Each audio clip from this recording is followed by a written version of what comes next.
Check, check. Well, hello. What is going on, everybody? Welcome back to the channel. Happy Sunday afternoon. Welcome into the rainy, misty ramp in MROC, San Jose, Costa Rica, in an airplane. I looked it up. We haven't flown in almost 6 months. It's been about 4.5, almost 5 months since we flew this airplane last. We flew the Jaybird, a long haul, down into Kai Tak, and the landing was a bit mid, if I recall. But yeah, it's been about 5 months since we flew this airplane last. It did receive some updates. I did get the latest update.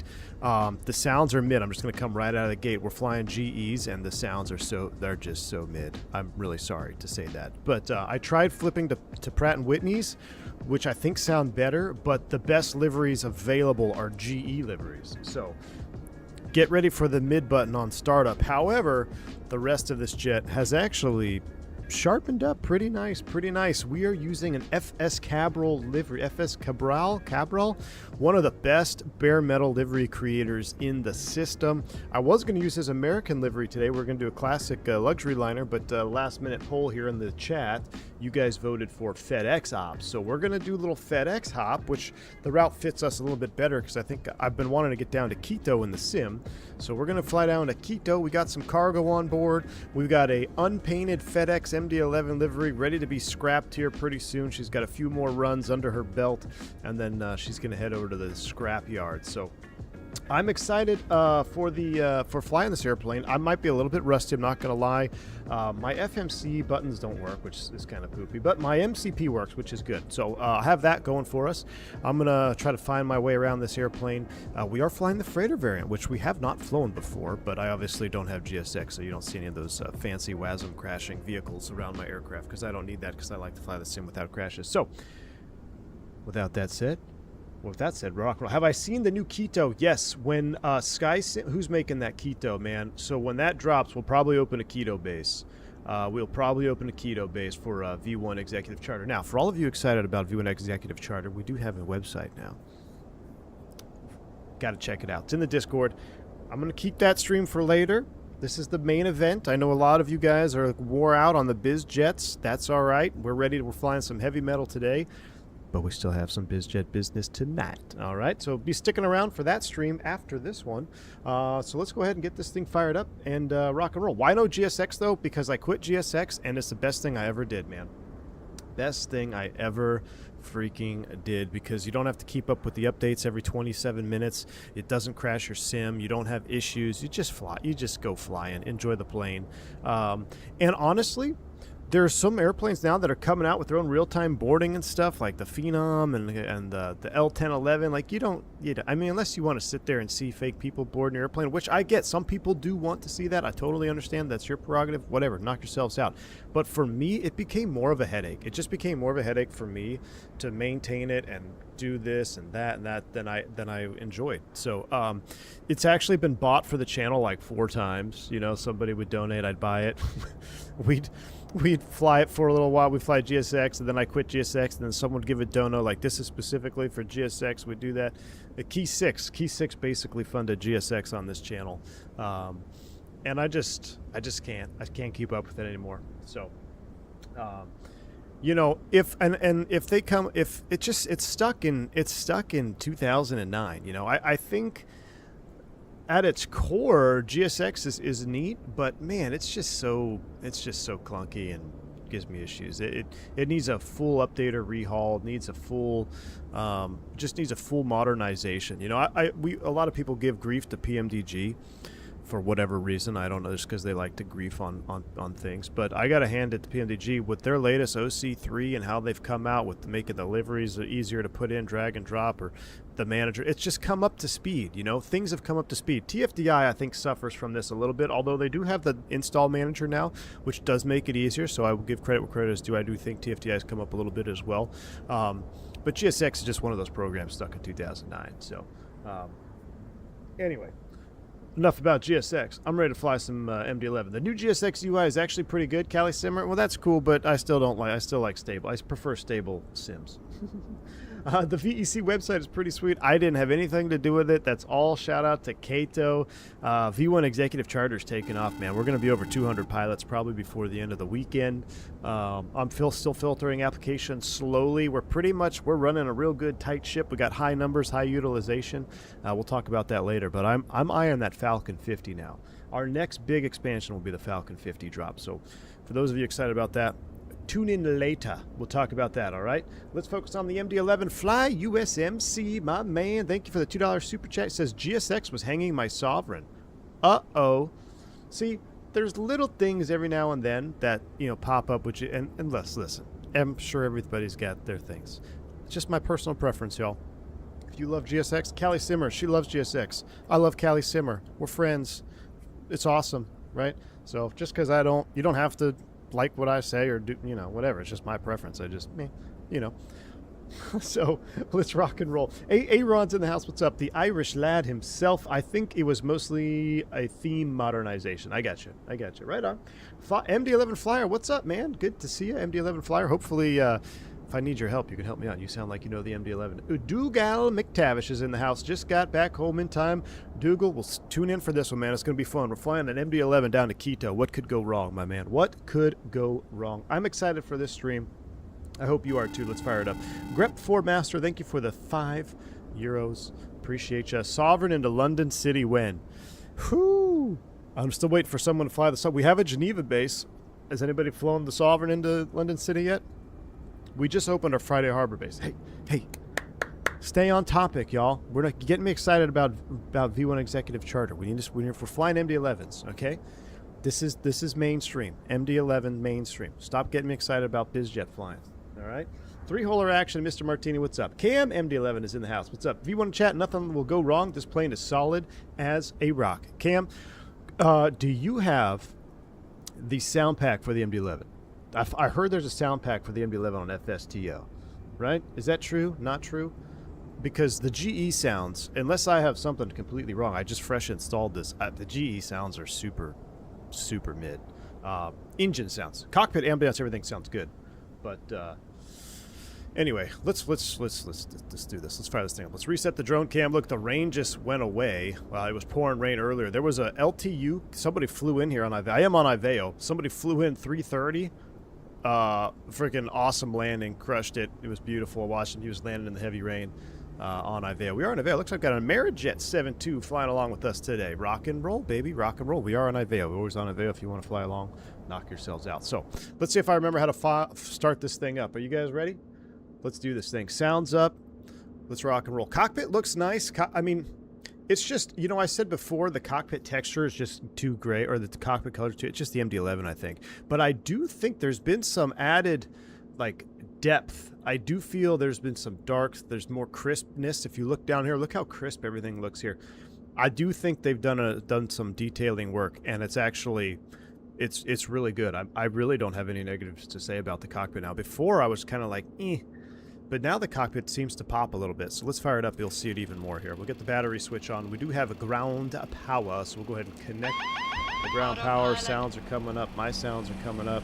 It might be too loud for you. Let me turn the sounds down a little bit. Let's do 50 sounds here till we really get cooking. MD-11 sound mod is a must, but not easy to install. That's not good. So we got a video tutorial anywhere? Yeah, I didn't want to tackle it. I ran out of time for today's stream. I really wanted to get it, but I just didn't have enough time, All right, so let's get the ADIRs. 1, 2, and 3. We'll get this into the ARM mode. We'll wait for the test to go away here. One thing, the MD-11 has died on me if you put the data in the takeoff calc manually, so better just sync it. All right, Poe, I'll try that, my man. Thank you. All right, so that's major power. It's going to do its emergency test. That is fine. Let's take a look at the. Let's get some. Do we need a little flood? We don't. Which one? I always forget. Let's get the background lights on. I don't need the floodlight. Let's get the. Just kind of the background lights on. Who dat? Who dat be? Callie Simmer. This FedEx plane is looking pretty rough. You sure we're going to make it our destination? I'll turn the logo light on just for you. Special latte just in case. Hey, Cheers. Callie Simmer, powering up the MD-11. Thank you so much for the latte, Callie Simmer. I appreciate you. Yeah, this livery is rough. We're going to make it. It does look like an American, a former AAL bird, doesn't it? I think somebody said that. I think that is correct. Thank you, Callie Simmer. Appreciate the support. Hope you're having a wonderful weekend out there on the West Coast. We might be jet karting out there today. I'm really hoping I can get up at Friday Harbor, and we'll do like a West Coast run like Friday Harbor, San Jose or something tonight. So hope all is well, Callie Simmer. Thank you so much for the bank angle check. Very kind. We'll put the hydraulic pressure test in the thing. We'll do this thing here. Engine fire.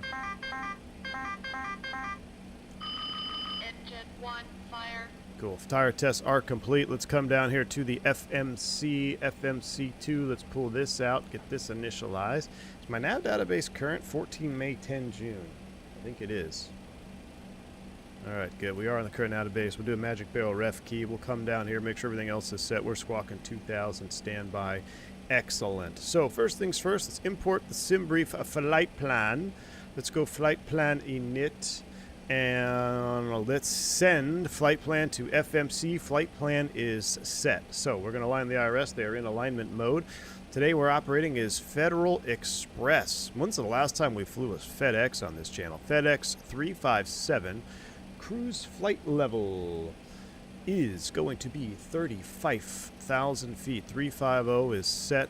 No step cruises. Will initialize. Button push ignored. I wonder why that is. Cost index, let's do 7. Let's do 88. That's fine.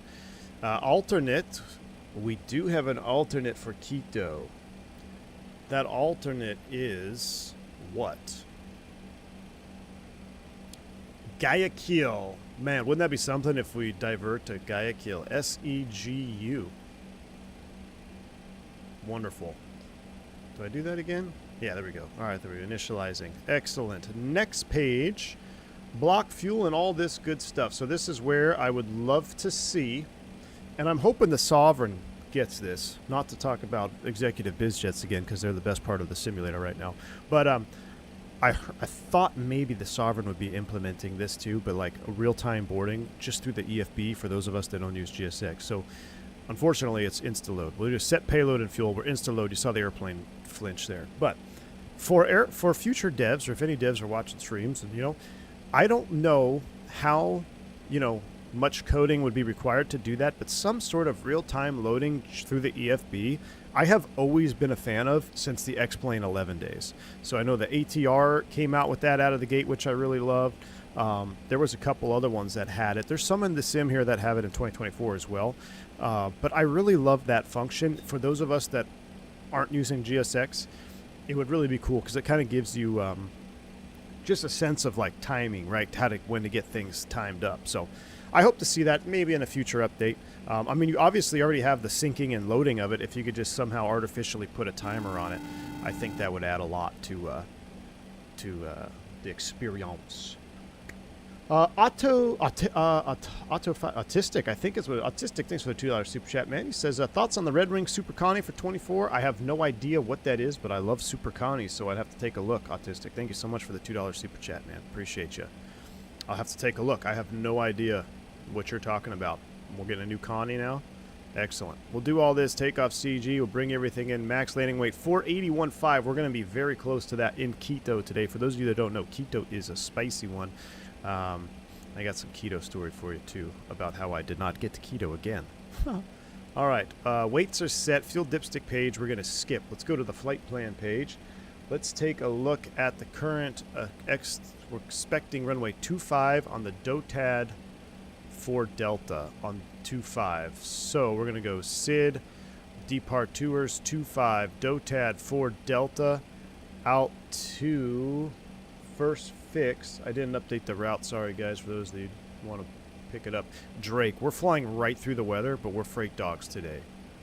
So DOTAD for insert. And then that should be out to Drake. Wonderful. So then can we copy Drake? No, hold on. We got to. It's not a Boeing. We're going to delete the disco there. Excellent. Max landing weight keeps coming up 41.5. I wonder what's going to happen there. All right. So Drake Papin all the way down to Quito, Ecuador. let's put in our planned arrival stuff right now. We're planning on landing 36 northbound.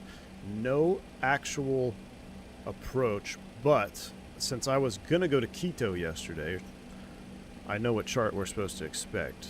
View arrival airport charts. I may have to sync this. Give me a second. It's been about 24 years. Give me a second, chat. It's on me. Pro streamers available elsewhere.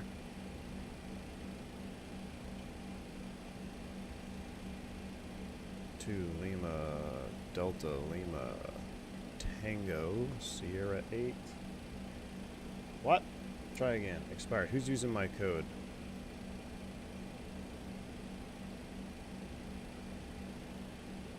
X-ray 8, Hotel Bravo, Lima, Delta, Fox Kilo.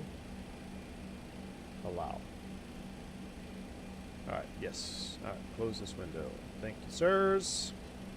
I remember doing the old FSX mission, Quito in the 7-4, Eastern T3. My man, Quito might be one of our first flights in the 7-4 Classic, because you're absolutely right, dude. I remember that.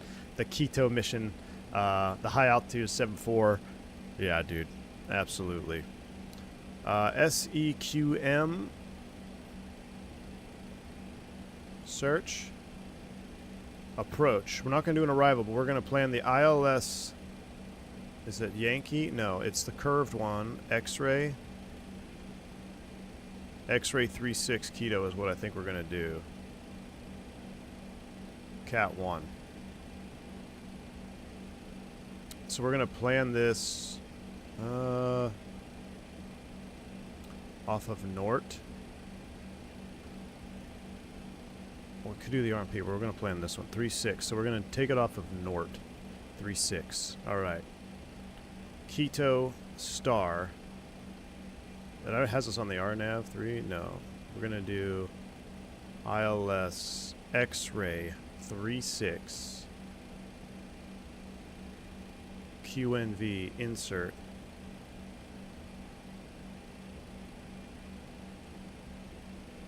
And then we'll deal with that when we get closer. Alright, so that is set for now. Excellent. Perf. Takeoff approach. We're going to be stuck at this page. Let's fire up the APU. We'll do the APU power switch right here. Let's take a listen outside as we look at this beautiful tail.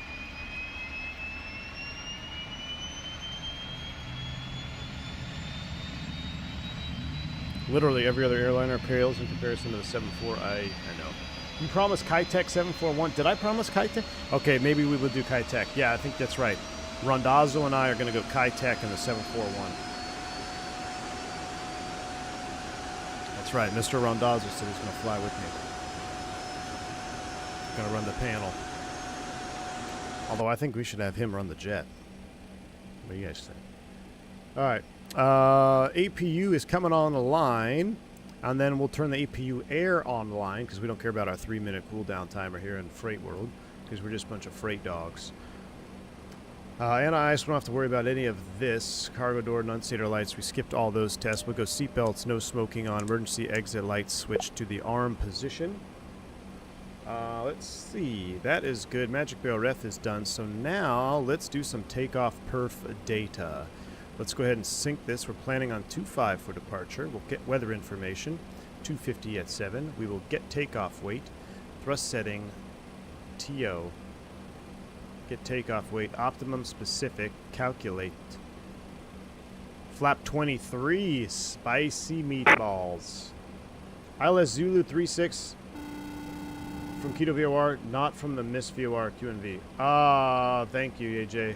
San Jose traffic, America 3662 pushing back off gate plan. That's the one I wanted.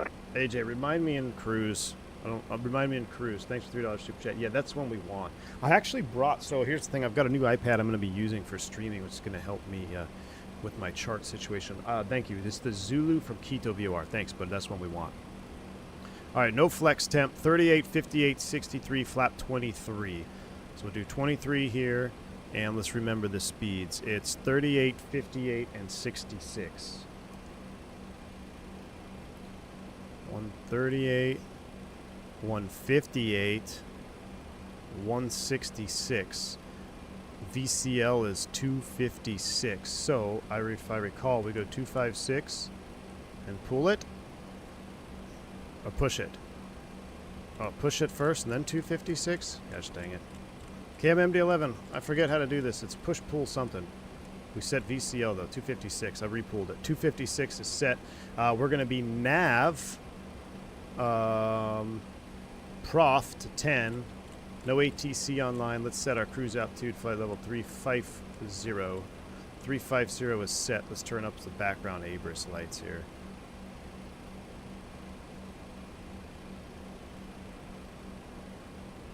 Alright, so wires pitch, FMS speed. Where are you? Oh, you're still not there. Slope, OAT is 22C. And we're going to go 0 and 0 for now. Wonderful. Next page. Alright, that looks good.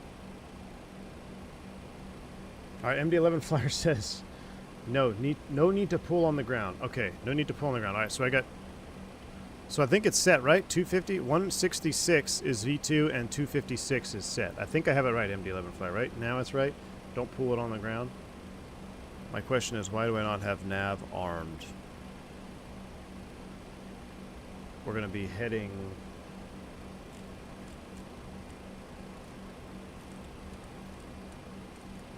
Two 250. Alright, 250 nav. Alright, we'll come back to you later. 350 is set. Everything else looks good. Give me the little flight path vector. Where you at? Boom. We'll turn that on for takeoff and landing. It's ever 250 or VCL. Yeah, VCL was 256. So we got 256 is set. I think we're pretty much ready to go.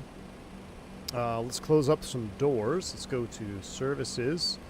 Let's close, close, close, close, close.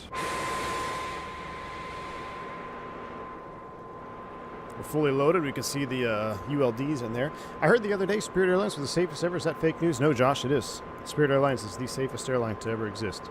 0 hull losses in its entire lifespan of over, what,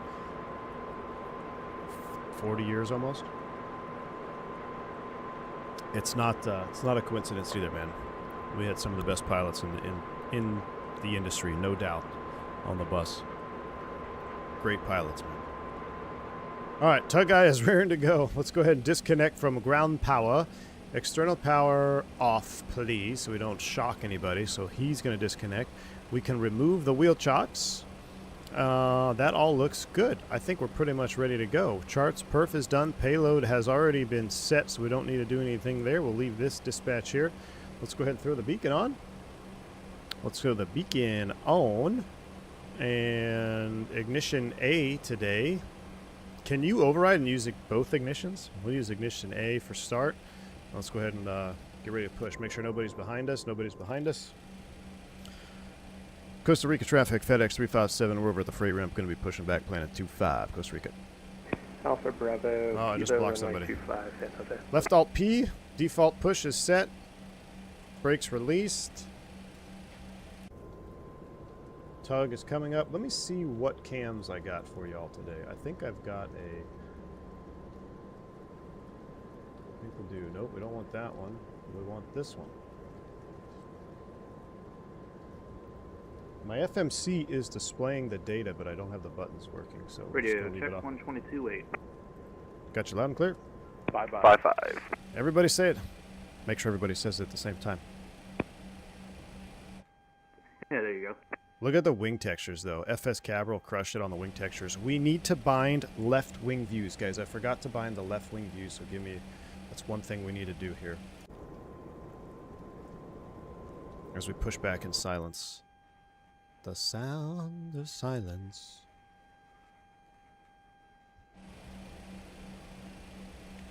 Look at that. Default pushback. GSX who? Look at that. And he just let us go. Perfect.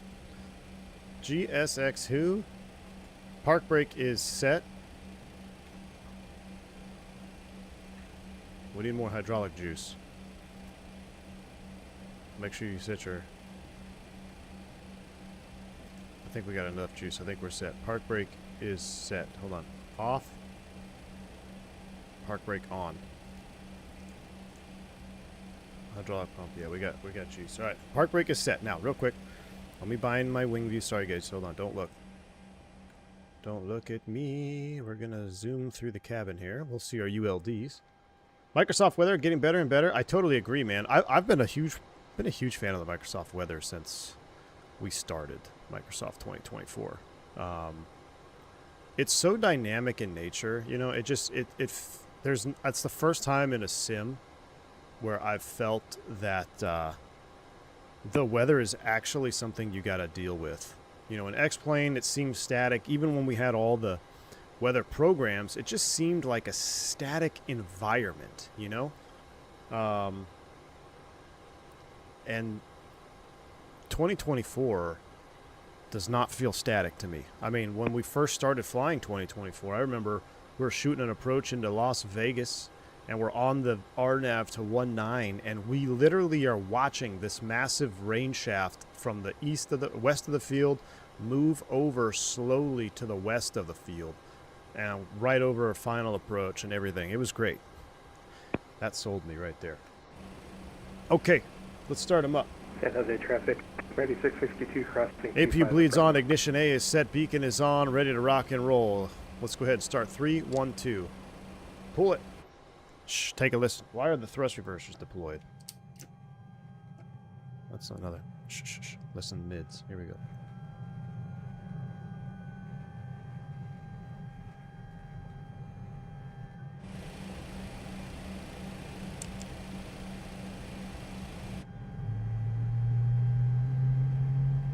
That's actually not bad.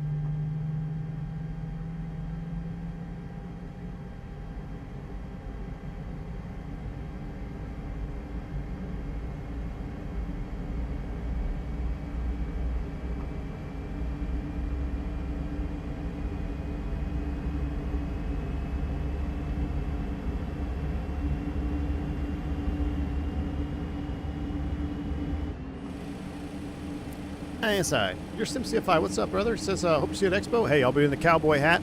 I'm gonna go get a new hat, I think, tomorrow. I'm gonna get a new straw just for Expo this year. I will be there. You're SimCFI. Absolutely. 3662 taking off runway 25 will be on the Toga for Delta departure. Clear over there. Is he already rolling? Where's he at? Keep an eye out for you. Chris Stuper, my man, what's up, brother? How you doing? I want to be over here. We'll listen to the engine start up. I'm looking for that traffic. Oh, he's just lining up now. He's just lining up now.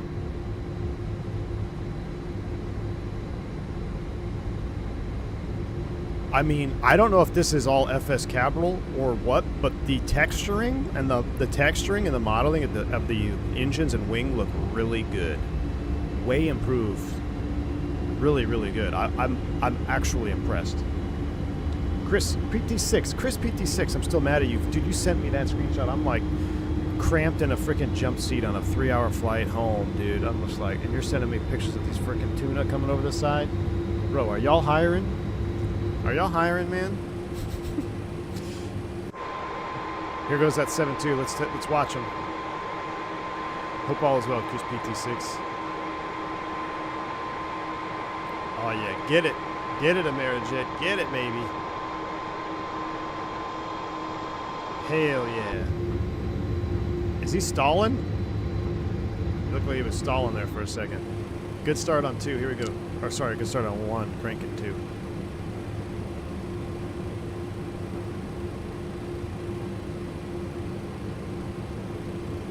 What is our trim value going to be today?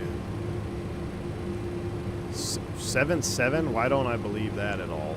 Is that even in the green band?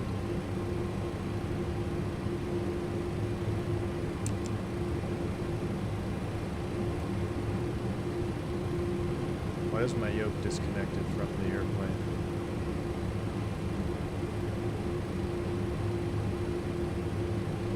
San Jose traffic, air transat 346, taxiing runway 25.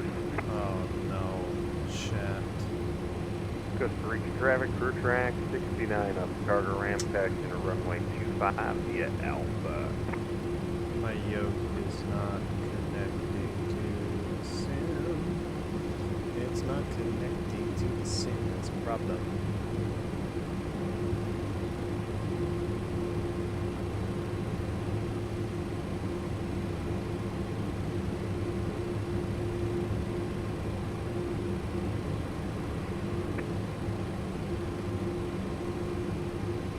That Lear is skidding around the corner. Look at that. Initialize. Please connect. It's not going to connect. So, in that case, we're going to have to manually adjust that. All right, let's go ahead and set flaps. Dial a flap.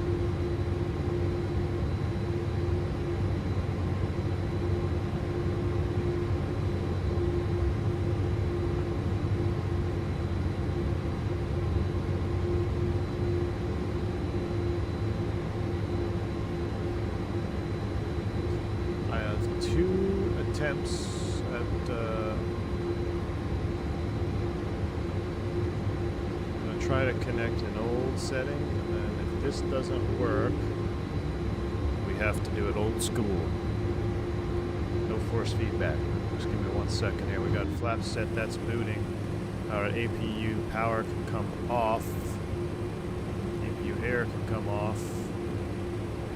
Everything is set. We're going to set the trim.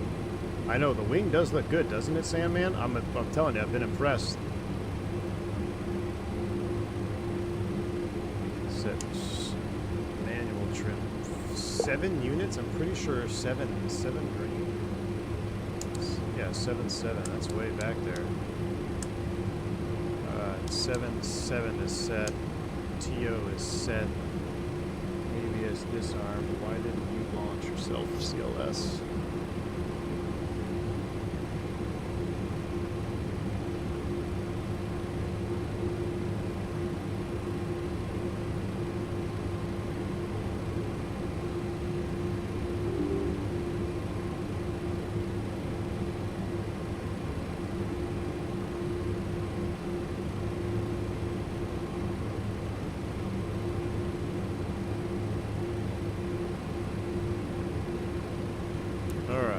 Come on, baby, come on. Initialization is complete. Alright, can't connect to simulation. So, more than one way to skin a cat. That means we need to change our binding real quick on our yoke to be like old school. So I gotta find a profile with...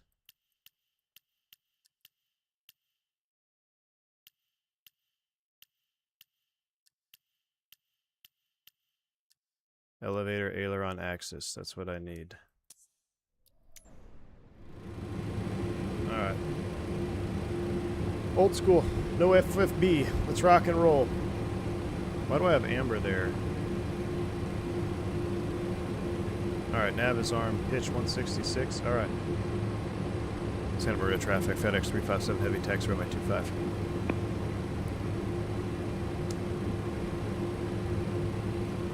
Let's go. Oh, we need to arm the speed brake. What do you normally set? Nothing. Nothing, Aaron. It's all your pitch and roll is designed. Santa Maria traffic, Air Transat 346, crossing runway 25. Your pitch and roll is set by the force feedback software. You don't have an XY axis in the sim. So now what I've done is I basically just turned my force feedback yoke into a spring. Well, it's not spring loaded. I still have different sensation on the yoke, but it's essentially not getting any data from the sim.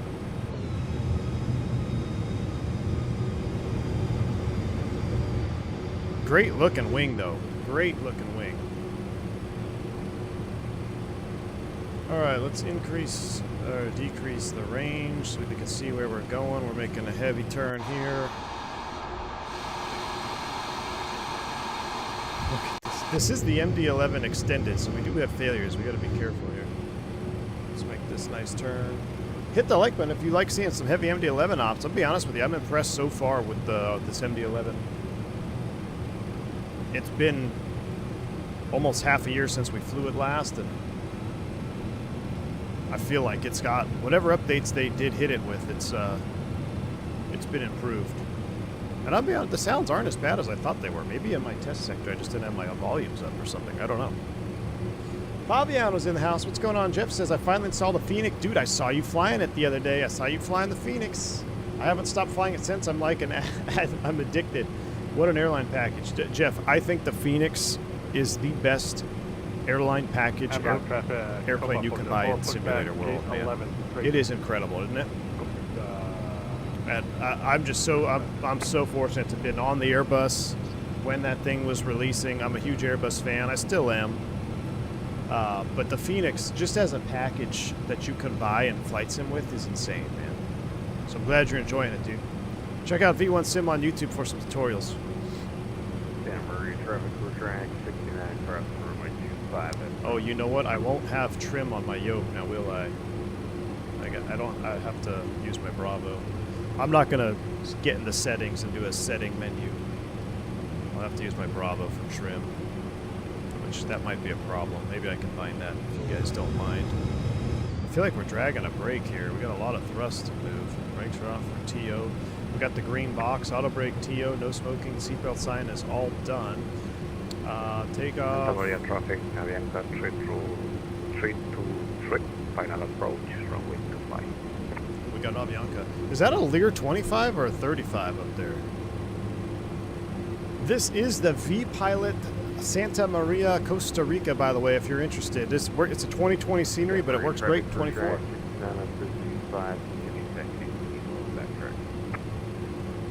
Just 75 likes? I know, Dougal. 75 likes for an MD-11 stream? Well, I guess we'll put it back in the hangar, go back to the L10.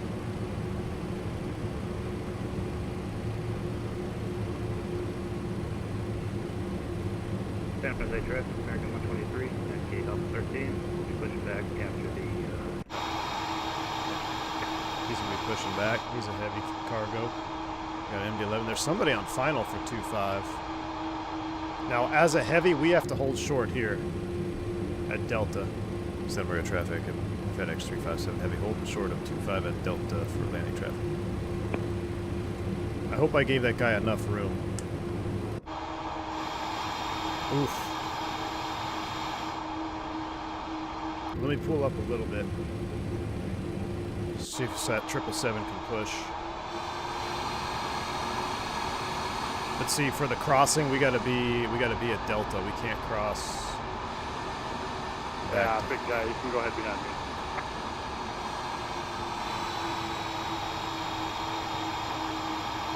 I think you should be good there. Park brake is set. Is there landing traffic on 2.5 still? No, the MD-11 never powered back to my knowledge. 7.2 was the... I think the 7.2 was the biggest airplane to power back. By normal SOP. I don't know what else could power back. What's bigger than a 7.2 with power back? Does anybody know? Surely the L1011 didn't power back. You could power back any airplane if you're brave enough. That is true. I powered back an E-170 and a Beech 99. Not intentional. Well, intentionally, but not as part of normal operating procedures.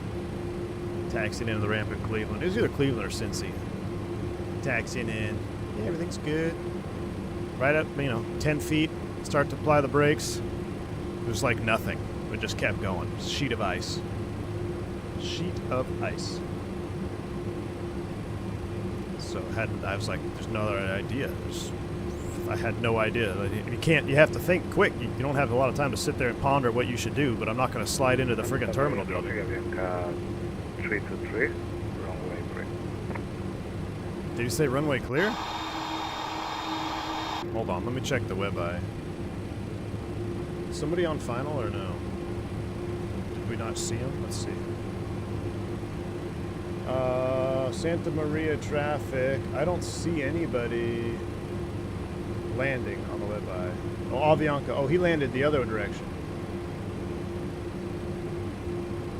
Yeah, Avianca 323. He landed the other way. Where's he at? I never saw him. Alright, let's rock. Santa Maria traffic, FedEx 357 Heavy crossing runway 25 Delta.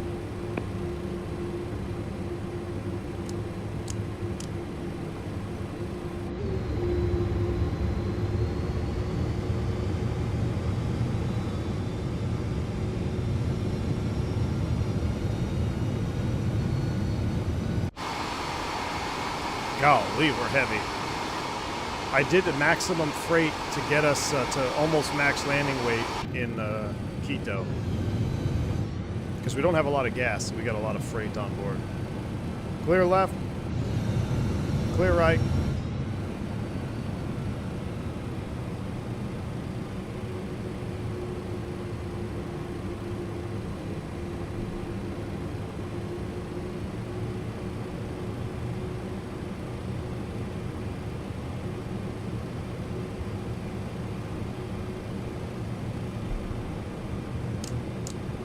Guys, I'm liking this airplane so far. I wish my force feedback was working. Santa Maria traffic, Air Transat 346, lining up runway 25. Because I've got a pretty good profile for it. So what happens, like when I install stuff, I do a little test of the flight, and then I close Microsoft Flight Sim and reboot before I stream. Normally I reboot the PC. I did not reboot the PC. I just rebooted the sim. But what happens is if you leave the yoke connected and you pretty much just Alt F4 your sim and then reboot, sometimes there's a hard time reconnecting to the simulator. You have to like We'll hold short here for you to cross. At least that's my experience with Bruner, which sucks. Moza's much better, but I'm going to have a long chat with the Moza folks at Expo this year. I got to see what they've been cooking over there, because I'm getting tired of Brunerisms, but I don't know. I'd really love to see Moza have a new yoke grip. You know how they have a detachable handle, right? So I was hoping by now we'd see some Boeing style, maybe corporate jet style, maybe a premium style grip. Hey, who's in the Learjet? Career track. You in a 35? Looked like a 25. Looked like a 25 for a second. I guess it is a 35.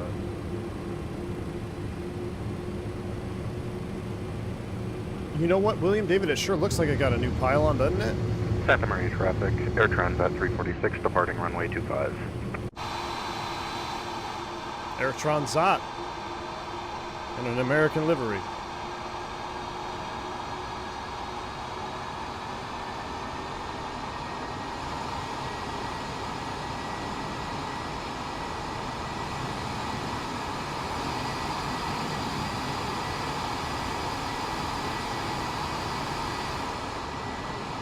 Look at this tiny Learjet. I mean, he could sit under our nose.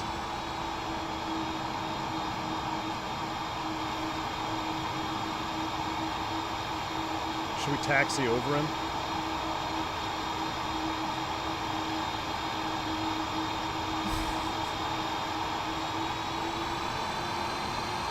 Santa Maria traffic for drag 69, lining up.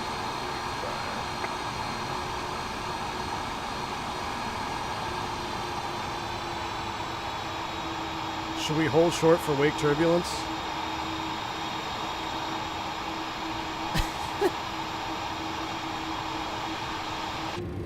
We should look. Couldn't even see him below the nose. That's scary. All right. Can we on VATSIM with your company on check? Of course. I'm still waiting. The first time I hear a prestige call sign on VATSIM, you get a assigned tail number for a whole day if I hear you. But I'm not allowed to be on VATSIM, so we do all our stuff on IDEO on the stream, but maybe I should try to sign up for VATSIM at the expo. It'd be funny. But yes, let's hear those prestige call signs. This thing is a blast. Final MD-11 approach speeds are high. Oh yeah, they are higher than average. Yeah, it's the combination of the higher approach speeds and the minimal elevator effectiveness you have, especially as you get slower. It's like a balancing act. It's a balancing act on the MD-11. Caution jet blast. I forgot which biz jet it was, but once after fueling, the jet rolled forward onto the chalk, and I couldn't pull it out, so they reverse off for a second to take the pressure off. Nice, Joe Planes. Nice. Now, Aveo's where it's at. Aveo is where the cool kids are at. Yeah, input sensitive, or yeah, it's the MD-11 Santa Maria traffic from track. TFDi. I feel like has captured a lot of the quirkiness of a real MD-11. I never flew the MD-11, but you know, I've seen a couple streams of real MD-11 drivers talking about the TFDi, and they're pretty happy with how it feels. So, you know, it is a challenge to land in real life, and it is a challenge in the sim. It'll be extra challenging for me today now that I don't have my force feedback working. There goes career track. Santa Maria traffic, FedEx 357, going to line up and wait for wake turbulence on 25. All right, line them all up. Those are on, those are on. Runway turn on lights, high intensity strobes are on. Brakes off. Let's go, baby.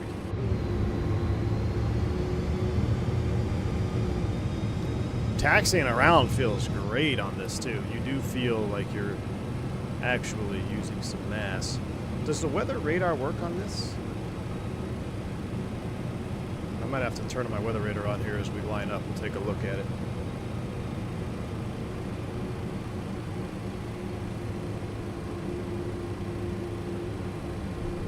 You know, guys, I gotta take back what I said at the beginning of the stream. Maybe I just needed to reboot my simulator, but the sounds are actually not very bad. We'll see how takeoff sounds, but just the engine humming in the background, I take back what I said. I think I might have had something going on when I first did my test sector, because this is definitely not as good a sounding, or it's definitely better sounding than what I had earlier. All right, weather radar, weather on, weather turb on.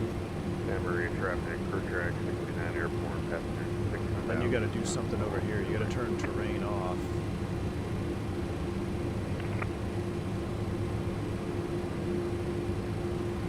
How do I turn terrain off?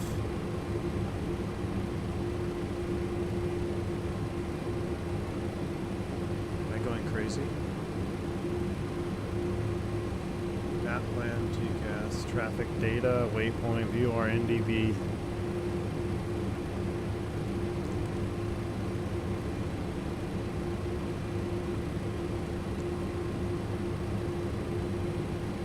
The freaking knob that says weather radar, golly.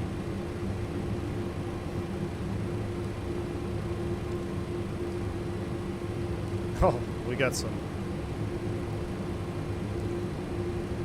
Actually, our route looks pretty good the way it is. Alright, sinker heading bug here. Let's go. Santa Maria traffic, FedEx 357 heavy departing runway 25. TCAS is off. That's on me. TA, alright. Altitude reporting on. Above. Let me double check my flight controls. Okay. Who's ready to go flying? Yoga's in chat. Spool him up 40. I gotta hit the button still. Yoga's in chat. I'm gonna turn it up. Actually, it's all the way up. Auto flight. Button pressed. TO clamp. Let's go. Yoga's.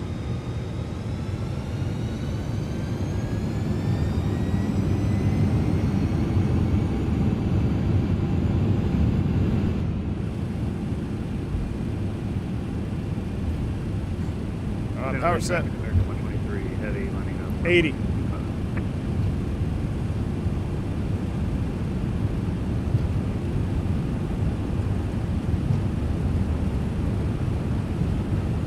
V1. Rotate.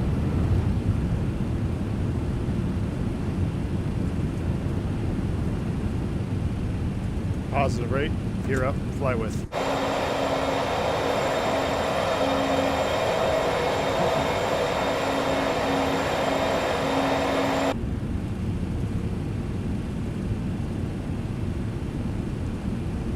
Temps are getting a little bit in the red there.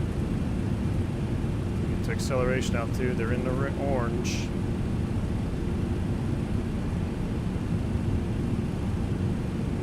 Climb thrust, lower the nose, we're nabbing. I gotta remember my trim isn't bound, that's annoying.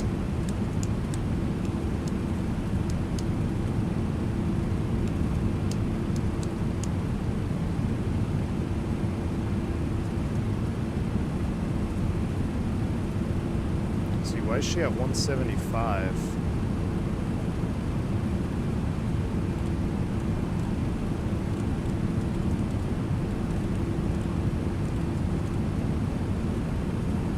San Jose traffic, American 123 Heavy is rolling runway 25. Alright. We can go flap retraction only, I believe.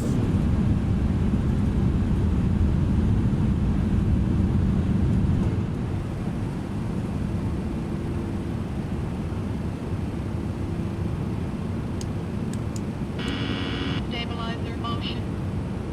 Alright, pitch, nav 1.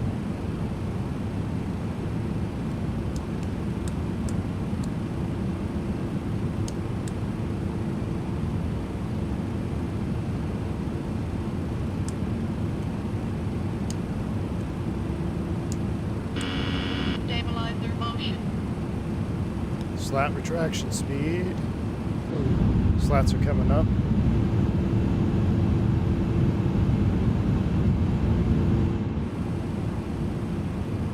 Let's see if we can get the auto flight engaged.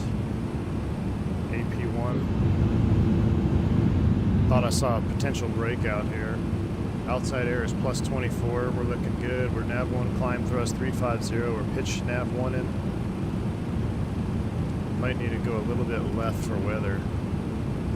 Or should we go right through it? Let's take a little bit left for weather. Santa Maria traffic, FedEx 357 heavy.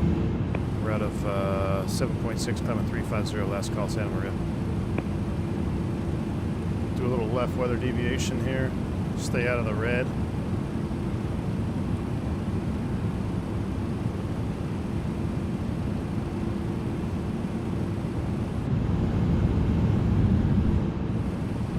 Saw a little potential breakout.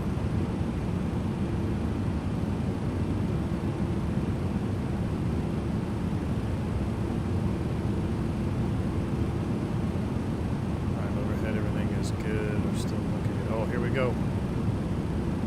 Yeah, I'm glad we turned left.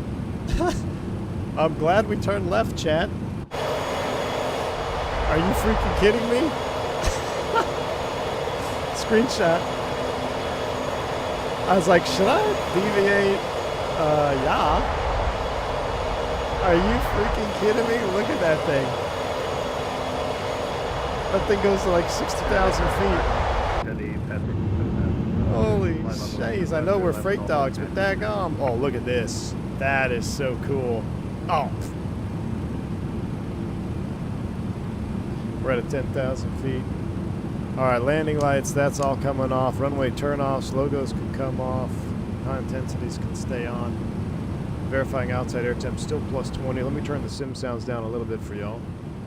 There is, this is, you know, Chris PT6 actually gave me the idea to do this route because he said there's a lot of, he showed me a picture of the radar. A lot of stuff flying, a lot of stuff coming in here right now. Weather radar checks. 100% accurate. Wow, look at just...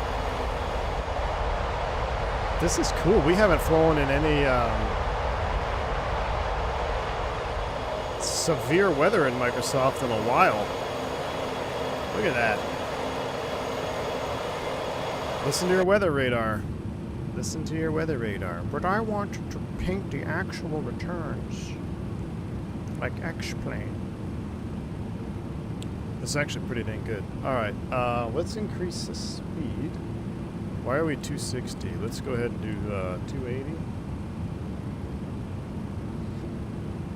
Actually, what is our perf? Max climb, econ. Should be 310. We'll keep it at 280 for the bumps. In case we get bumped around here. We're gonna basically, we're gonna cut right through here. We're gonna cut right through there. Can I override the throttles? I think I can. There you go. That way you can see the FCU a little bit better. Let's go ahead and deviate to the right.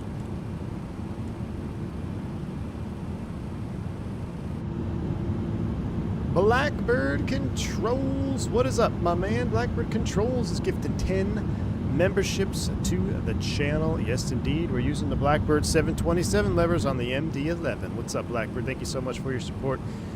If you guys haven't already, get yourself a pair of Blackbird throttles. If you're flying a 3-holer without 3 throttles, you're not flying a 3-holer right. I promise you. I promise you, it'll make that much of a difference. Let's go 290 speed check.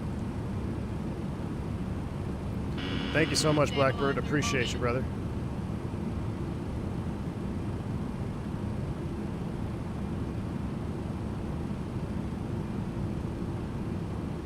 Sim Update 5 added radar tilt. Oh, really, Captain McGee? So it's pretty legit then. You know what? I'll be honest with you, that was a really cool experience just seeing that weather build up. I'm like, I don't know if we should deviate or not. So let's try to be somewhat realistic here. I know we're freight dogs. We're just going to kind of ride the lightning here through the line. Do 180 for deviation. I love my Blackbird controls tiller. Yeah, buddy. Blackbird controls tiller. I was actually using the Blackbird tiller on taxi out, but I ran out of cameras. So now, because I have my camera on my FMC. But yeah, Blackbird controls tiller is a staple. Classic Jet Sim Pilot. Classic Jet Sim Pilot, we need to have a discussion, my man. You cannot be flying the CSS around in America West colors, all right, and making me want second guess myself about if we should get the CSS again. You cannot be doing that, brother.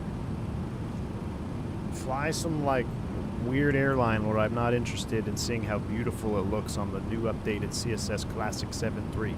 Can't do that to me. I almost nuked my PC the last time I had CSS installed, and you're over here trying to get me to nuke it again. I think it's part of your strategic plan. Take over my streaming career. If you haven't, by the way, check out Classic Jet Sim Pilot on YouTube. He just did a video on the CSS 7.3 updated version. You guys take a look at it. Tell me what you think. Do we need to reinstall the reinstall CSS?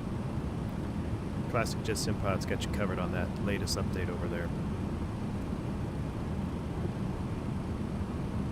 A Sabotua. You're excited for the 732 coming out Friday. What 732 coming out Friday? Are you talking FlyJ Sim? Are you talking FlyJ Sim Pixelated? Is that what you're referring to? Alright, I think we're getting out of the weather.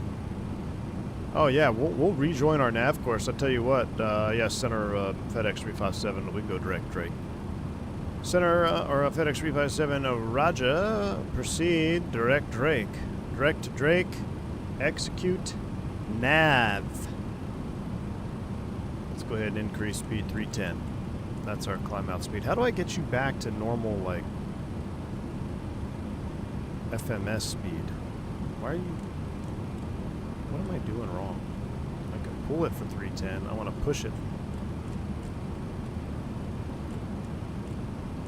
I'm doing something wrong.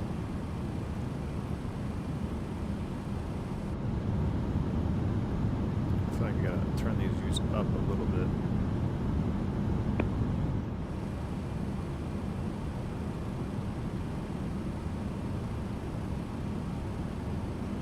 It's bright. Do we have any sunshades in here?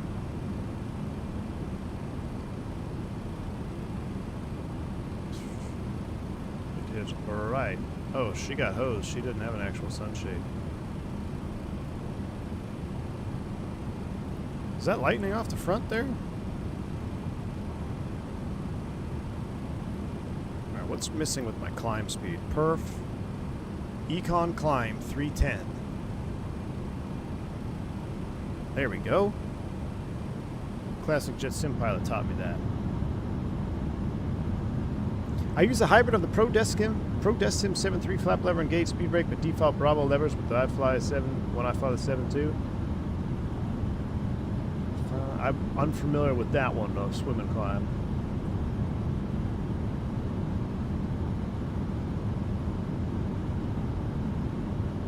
I think Classic Jet. I think Blackbird needs to be working on a citation quadrant. I still wouldn't support it. Still won't release documentation on LVARs or support to FMCs. I think should also come with FMC version U12. Oh, INS5. I see what you... Yeah, you talking about the CSS. I mean, the FMS version doesn't bother me. But why do we have master... Ice detected. Oh, my goodness. Where's the ice? Ice detected, and ice. 1, 2, 3, wing and tail. Let's turn them all on because I don't know. Is that going to interfere with our perf a little bit? See, it looks so bright in here. We need... Is it just me? Is it my monitor? It's like when the sun gets high, things get washed out. Where's the brightness for these things? Is there a brightness knob for the PFD and ND?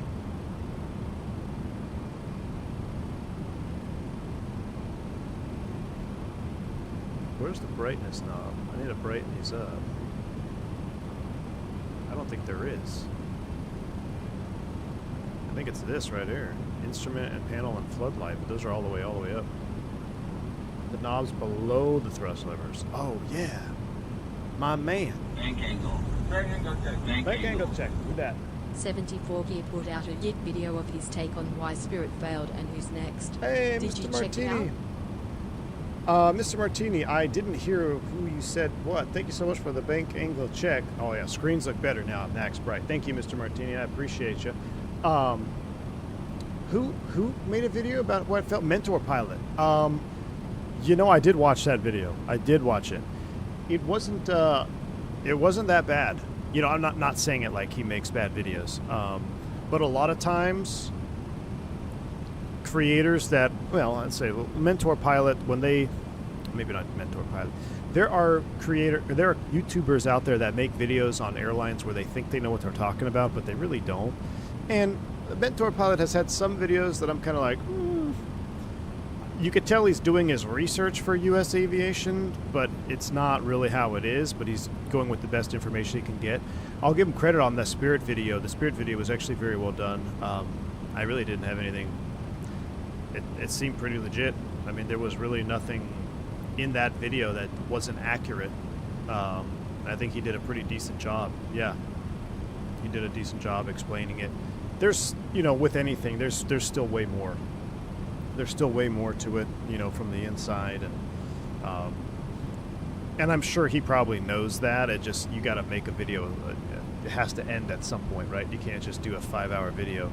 No ice detected. Okay, let's go ahead and kill these off. Turn the engine anti-ice off, and we'll turn this off. We'll do our after takeoff. We'll go ahead and put the anti-skid. I forgot to do this. We'll do this off, and then we need to move El Lever down. There we go.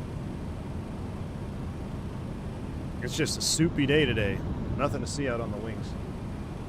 But yes, I did see that video. V1 Sim, Citation 10, yeah, man. Because if you did the Citation 10 levers, you can use them with every other jet, and they're so unique. But it also may be a problem too. So I don't know, man. But we need a Citation 10 because you could use a Citation 10 with the Lear. If the 10 is too, like, I don't know. If that style of lever is too hard, the Lear, take a look at the Lear 35 Blackbird controls. The Lear levers would be very multi-aircraft use as well. So if you need ideas for types of levers to make it, like, because obviously you can't make every single corporate jet thrust set lever set out there, but the Lear ones would be good universal as well. That's another one. I tried to flight again today and I'm still unable after sim update 5. I just got constant buffering shutters on cycle every 3 or 4 minutes. Sometimes they give a blank screen. Andrew P., have you tried a full reinstall of Microsoft 2024? I feel like every now and then you just need to do a full reinstall of the sim. A lot of the stuff is saved in the cloud, so you'll get your controls and stuff back. But I do say that, you know, we get so many updates. I did a full reinstalled after sim update 3. So I would highly encourage anybody that's having consistent issues do a full reinstall. See if that helps, man. I know it's not always the best answer, but I had a lot of weird issues with 2024 after sim update 2, or actually after sim update 3. So into Sim Update 3, I was just getting weird stuff. So I nuked it, I reinstalled it, and it's been flawless ever since. So I'm not saying that'll fix your problem, but it's definitely worth trying. Kato's in the house. Hey, can we get a round of applause for Kato for the website on VEC? Unreal. I've officially changed the link on the JetCard app for our official website now. It's not my YouTube channel. It's actually the website for V1 Exec Charters. More on that later tonight. Don't get me too excited, chat. I don't want to start talking corporate jets because there's about 294 of you here that are probably sick of it. But I know there's another 250 at least that can't wait to do VEC tonight.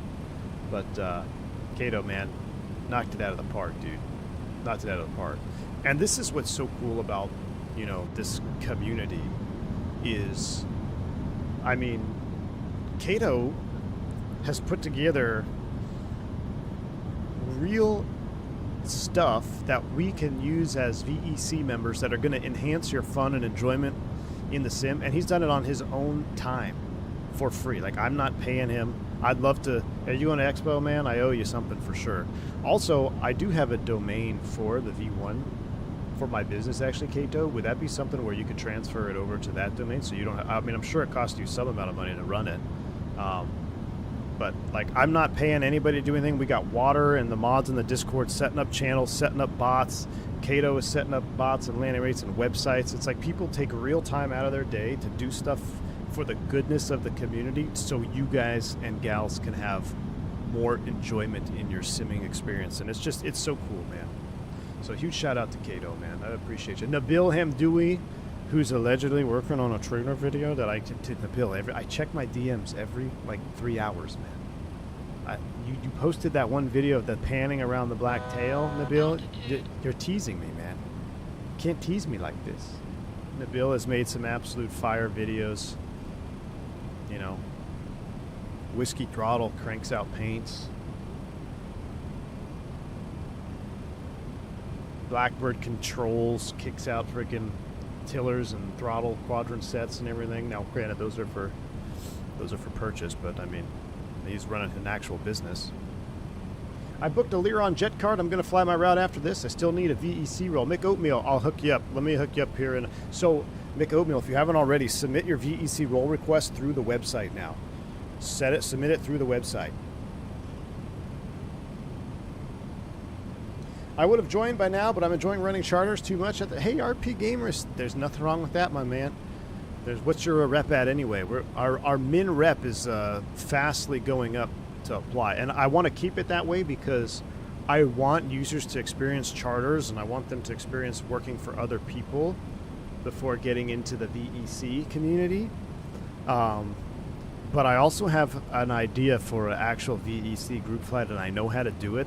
I'm just waiting for the opportunity to present itself. I wasn't here this weekend to be able to do it in time, but there is a way where we're all going to get together. We'll have an Aveo fly together if we can.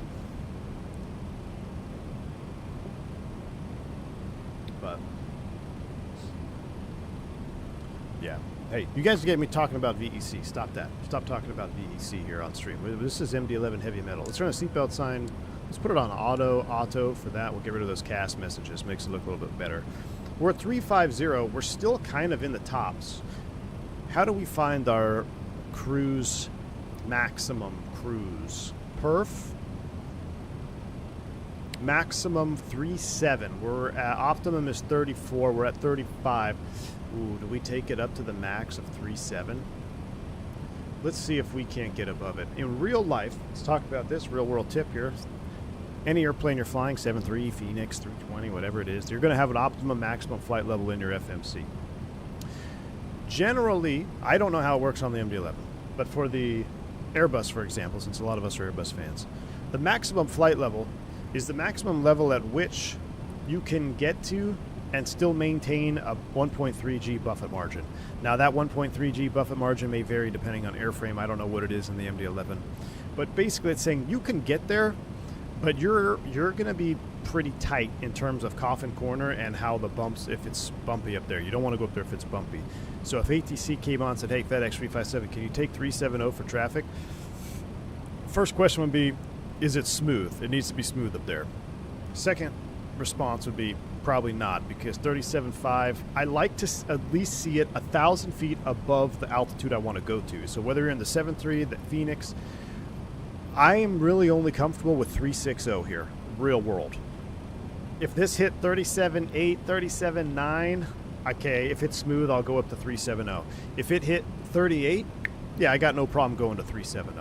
But since we're in SimWorld, full send. Let's go 370. Let's see what it's like. 370 is set, and we got to pull it, right? Boom. Climb thrust 370. Let's see if we can get on top of some of this weather.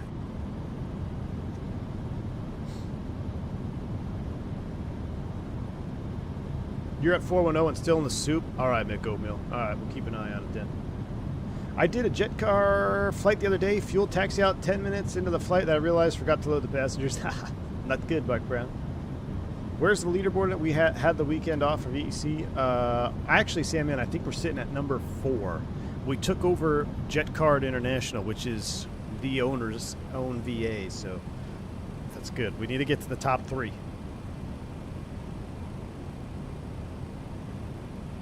We need to get to the top 3. With all that weather, I wouldn't want to go to max with all the potential bumps. Exactly, classic Jet Sim pilot. Real life, look at our engine wobbling around. Man, is this... Look at this wing. This is great. I wish there was like a fake window pane I could use. This is why I kind of wanted to fly the airliner version, so you guys we could see through the window, but I'm trying to... There's no windows on the freighter variant. But, you know, if I come up here... That wing looks great, y'all. Matter of fact, that's going to be our new, let me zoom it out, tilt it up a little bit. Yeah, that's going to be our new wing view for the leading edge. Save that one. I mean, when did this is this the livery or is this TFDi? Look at the rivets in the winglet here. This is beautiful. FS Capital's crushing it, dude. Where's our pay raise for the past 13? It's coming, Josbone, it's coming, but you got to understand, if I raise the rates right now, it's going to skew my data set for our actual income. So it's coming. Trust me, I'm a CEO, baby. I'm good for it. Word of mouth. I'm good for your raise. Just keep working. Work those weekends. Work those holidays. I'm good for it. I'm a CEO. You'll get the raise soon, TM. But yeah, once we get up there, it was 1%, so it's going to be 20 plus 13 is 33% pay right now. Maybe you'll get back pay. You'll have to negotiate it in your contract. Micah Triumph, thank you for the 5 gifted memberships, man. Appreciate you. Very kind. Thank you so much for the 5 gifted subs. Thank you for supporting the channel, man. Very kind of you. If you pick one up from Micah, shout him out. Say thank you.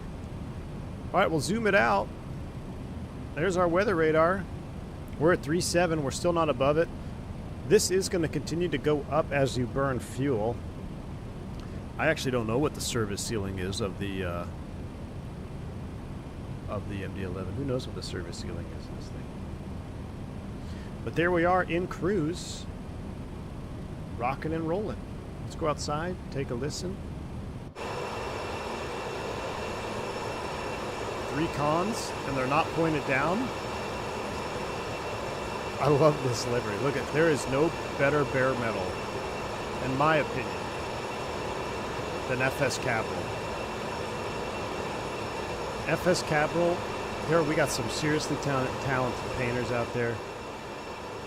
Seriously good, talented ones. But in my opinion, I think the FS Capital, he's got his bare metal dialed in. He's got his bare metal dialed in. It's 430 MD-11 flyer. Ceiling is 432. Okay, so we could get up, but not at this weight. We're still pretty heavy. Profit margin is 75.9%. Listen, D-Doom. Speak to your union leaders for negotiations.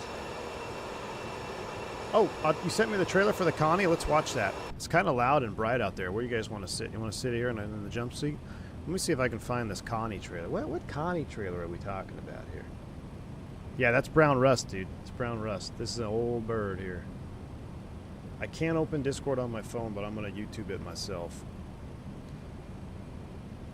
It's got copyright music? Thank you. I will make sure not to play the audio. Super Connie MSFS 24. When did it drop? I don't see any video. I see an old video. So it's already out? 3 years ago. What am I talking about?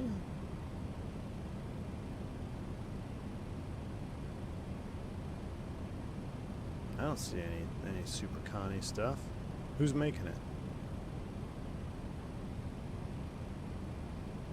Let me guess, it's a cinematic punch you in the face music? Jeff. Probably. Jeff, when are you gonna get Jet Card, man? When are you gonna get Jet Card, Jeff? We need to take over the world on Jet Card. Red Wing. Red Wing Super Connie MSFS 21. They did a bad job at publishing it because I'm not getting anything on YouTube. Is it an old one? Into the Blue did a video 3 years ago. I think this guy's saboteuring our live stream here. Red Wing Super Connie MSFS 24. Whoever's in charge of their media department is not doing the right thing because I cannot pull up a trailer for anybody. Jeff, I won't make you get Jet Card. But I'm telling you, man, you enjoyed career mode. You still enjoy career mode, right? You enjoy the story. You enjoy Dead Stick. Jet Card puts you into the life of a charter pilot. So you can pick your flight. No, I'm sorry, you don't pick your destination or departure. You're in that world. You go to all these new places that you've probably never thought about going to. Water's got the link. Thanks, man. Because whoever did, yeah, I couldn't find it.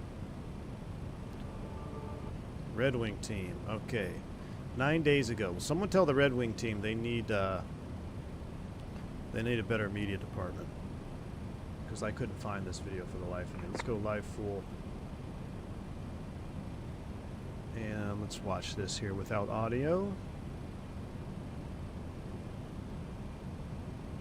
I don't know what it's going to look like. Is it going to be all weirded out? Yeah. Let's see if I can. Oh, Captain Canada's live. I'm trying to make it bigger so you guys can see it. That's about as good as we'll get.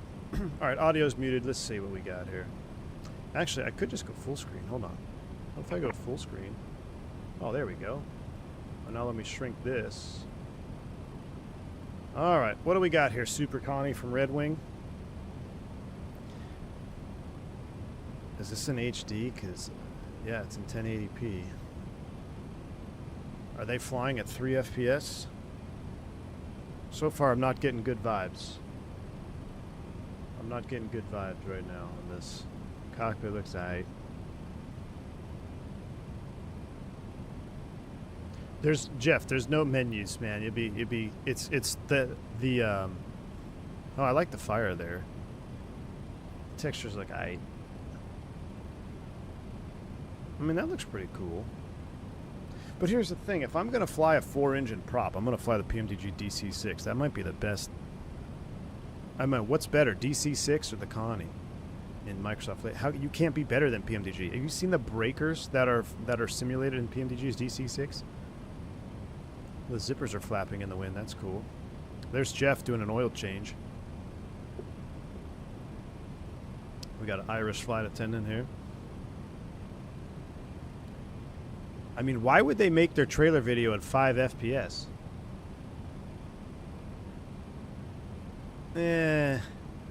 Oh, they feathered an engine. That's cool. All right. How much is it? How much is this thing? Oh, that's pretty cool. Can you imagine flying across the ocean, your engine catches fire? That's just a way of life back then. The FOV has me dead.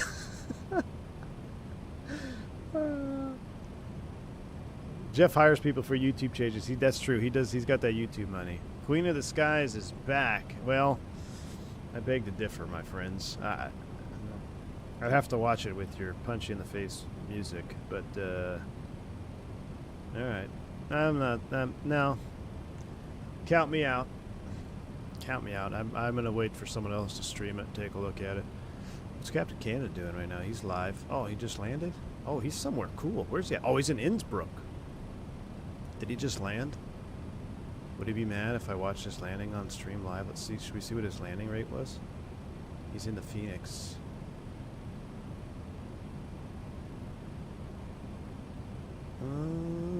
Oh, not bad. 129 in Innsbruck.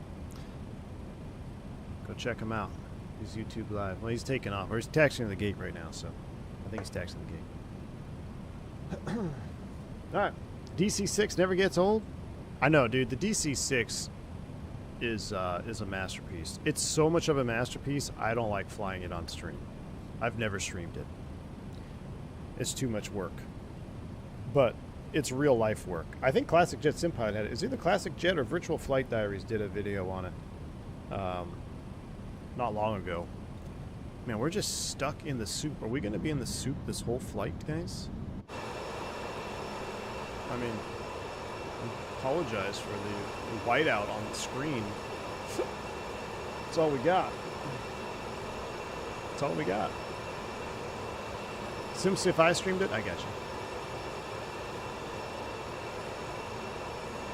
Hey, Black Patrol says fisheye effect reminds me I need to go down to the river to throw some flies at some trout. Heck yeah, man. You're 20 to 30 miles ahead and I broke out? Alright, thank you, Prodigist. Appreciate you. We'll sit here on this juicy wing view.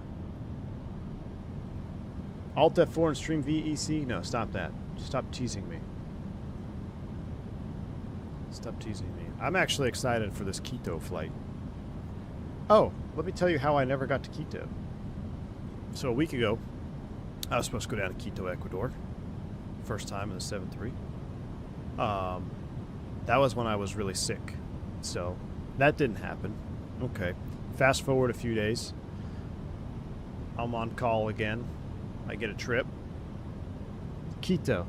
Can't escape to Quito. It's alright, I'm excited for it. It was one leg down, a full day, and then a red-eye back, which I actually bid for, because it got done super early. It got done at 5 a.m. on Saturday, and then my plan was to come home, take a nap, and do a stream yesterday. Well, this is why you never commute.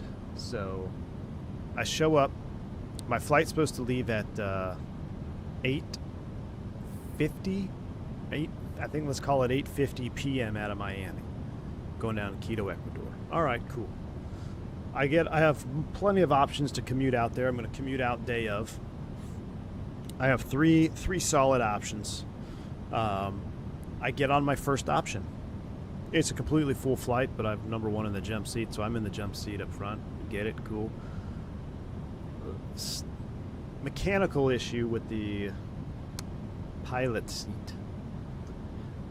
They elect to ride it up and ground the airplane.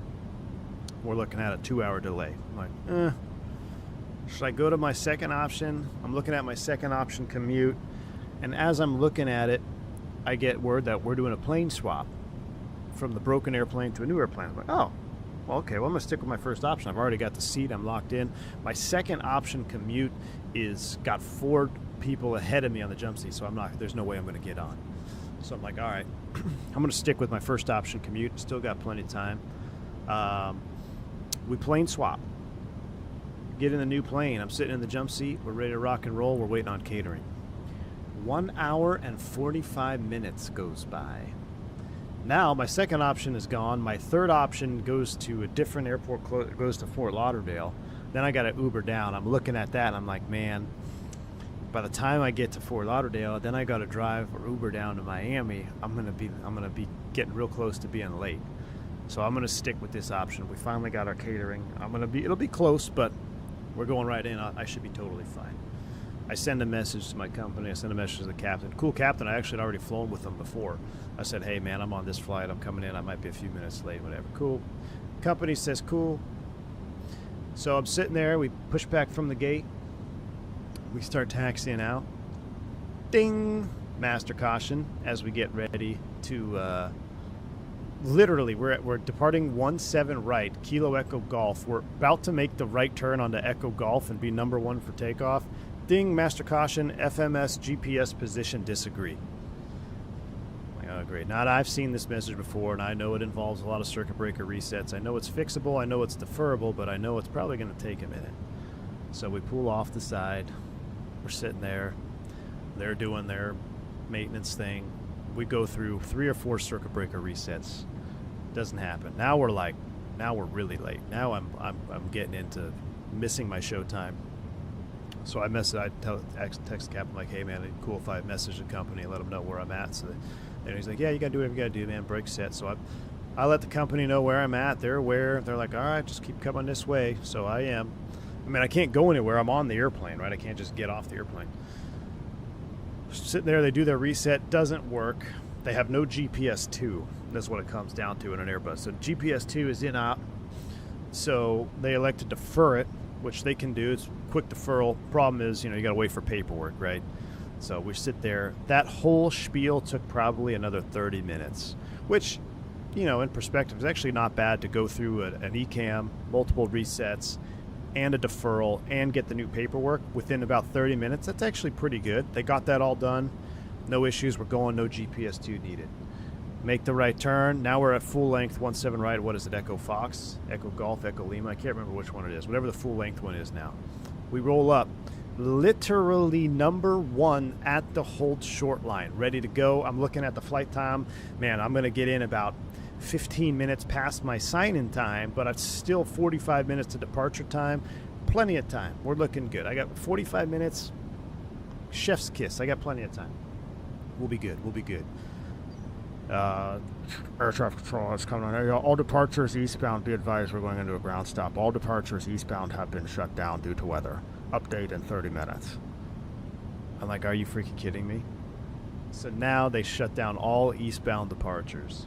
That takes another 30 minutes to get an update.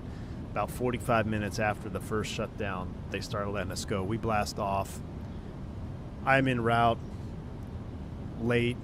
I'm looking at the landing time. We're going to land at my departure time now.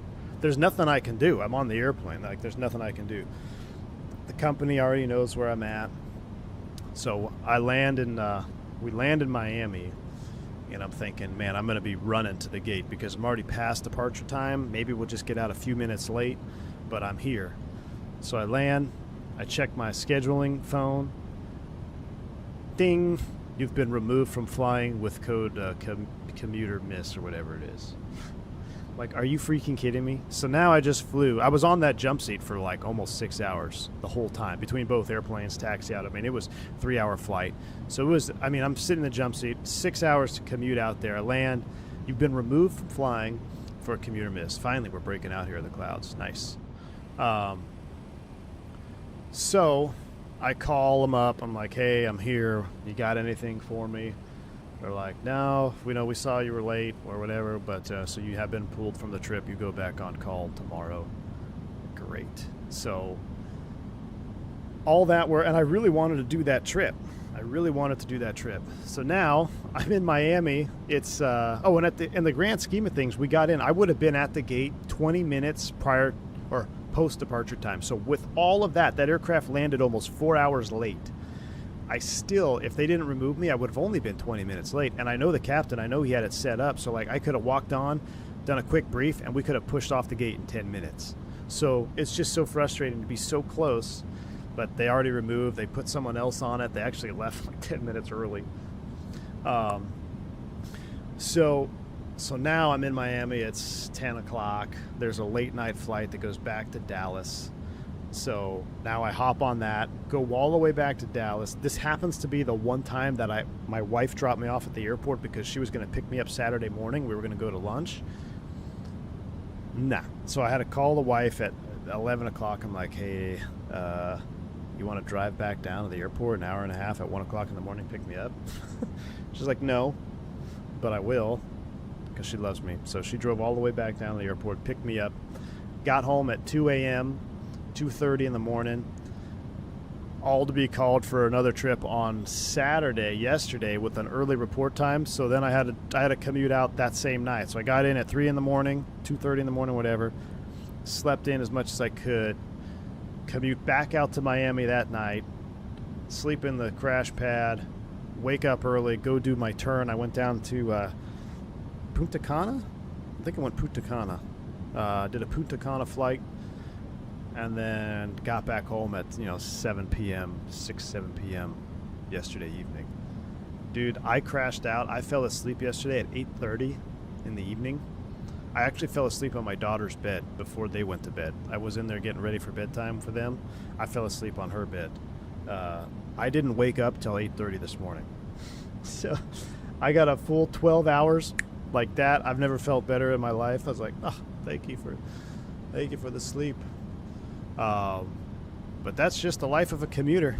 That is the non-Instagram, glitz and glamour part of the job. So I spent 3 days and who knows how many hours traveling to actually work for 4 hours. I spent more money commuting to and from the airport, paying for gas, crash pad, all that stuff. I spent more money going to work than I actually did make on that trip.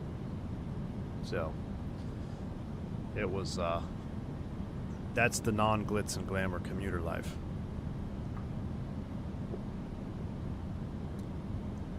And I got to drive and fly to and from Miami 3 days in a row. Chris says you need to come fly. Chris, well, that's the funny thing. So, Chris, on that jump seat, so of course, on my way home yesterday, I'm in the jump seat because the freaking airplanes are always full. I'm in the jump seat. We're getting ready to close the door and stuff, and I'm just like, I'm cramming my stuff in there. I get a text message from old Chris PT6. What does the dude send me? A freaking picture of him fishing for tuna, bringing a big old tuna over the side of the boat. I'm like, are you kidding me? Freaking love it, man. But yep, commuter lifestyle, baby. Is this the Spirit days? No, that was the last 3 days, Flight Sim Fantasy. That was literally my life the last 3 days. All right, how we doing up front here? Let's increase. We don't need any more weather radar. Let's go ahead and turn you off.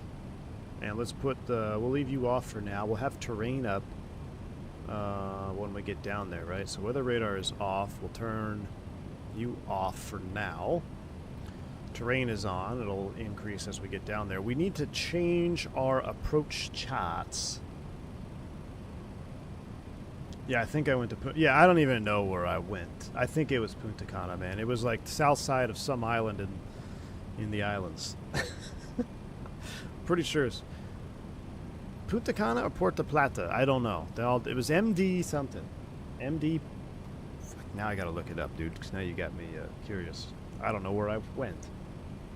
Let's see. I went to... Oh, no, I was wrong. Santo Domingo, SDQ. I went to Santo Domingo yesterday. I did a Santo Domingo turn. That's what I did. All right, arrival charts. We need to fix this. We're doing the X-ray, I believe. Right? Is that what AJ said?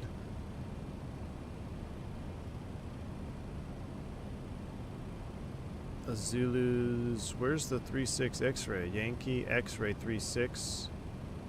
No, that's... Which one did we want, AJ? I want the one off Keto VOR. Zulu 3-6. That's what we want. A Zulu 3-6 from QIT. So let's go to flight plan. Oh, and I still haven't got my cards yet, Turks. I gotta get my cards. Oh, Turks. Dude. So all this happened? I don't know how much you caught of the story. That's literally... my review was Tuesday. I had a spotless record. Spotless. As I get ready for my review board. And then literally the week before, my last commute gets hosed. I'm sick. Like right before the freaking review. I'm like, are you kidding me? All that work to be spotless. All that flying sick. Just throw down the toilet for freaking right before I go into my review. So I got to do my review on Tuesday. If I start streaming on Wednesday all day long, then you guys know I got fired. ILS Zulu to ILS Zulu 3-6 is what we want. ILS Zulu 3-6. Transition QIT selected. Insert that. Flight plan. Now we need to step through. Oh, dude, Turks, weather. But the biggest thing that screwed us, Turks, the weather was part of it. That was the final nail in the coffin. Catering, dude. Hour and 45 minutes we sat there on the ground waiting for catering. Hour and 45 minutes. With a fully loaded 321. Both jump seats full. Hour 45, waiting for catering. I was getting ready to walk off the airplane. Anyway, actually a couple people did.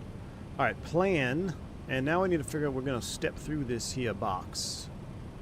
Let's zoom this in here. Increase, decrease the range. I wish they just did plus and minus. My brain can't compute the increase, decrease. Okay, so QIT.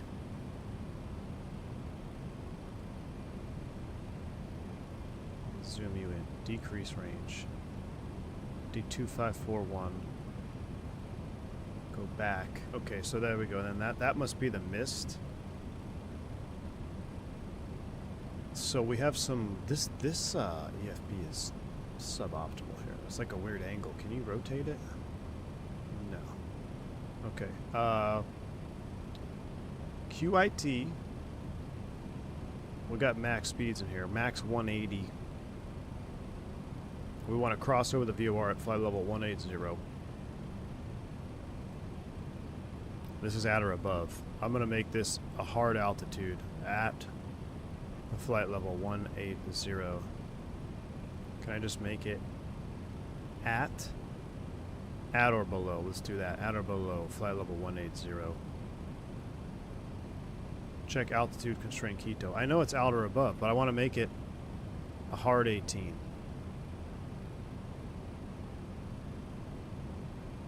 I want to make it a hard 18,000. There we go. And I want to make, and we're going to expect to cross at 210. That's what I believe our company said. 210 at 18. Let's do 200 at 179. Is there's no speed limit, but the next one is going to be max 180. So we're going to do 200. Hard altitude 18.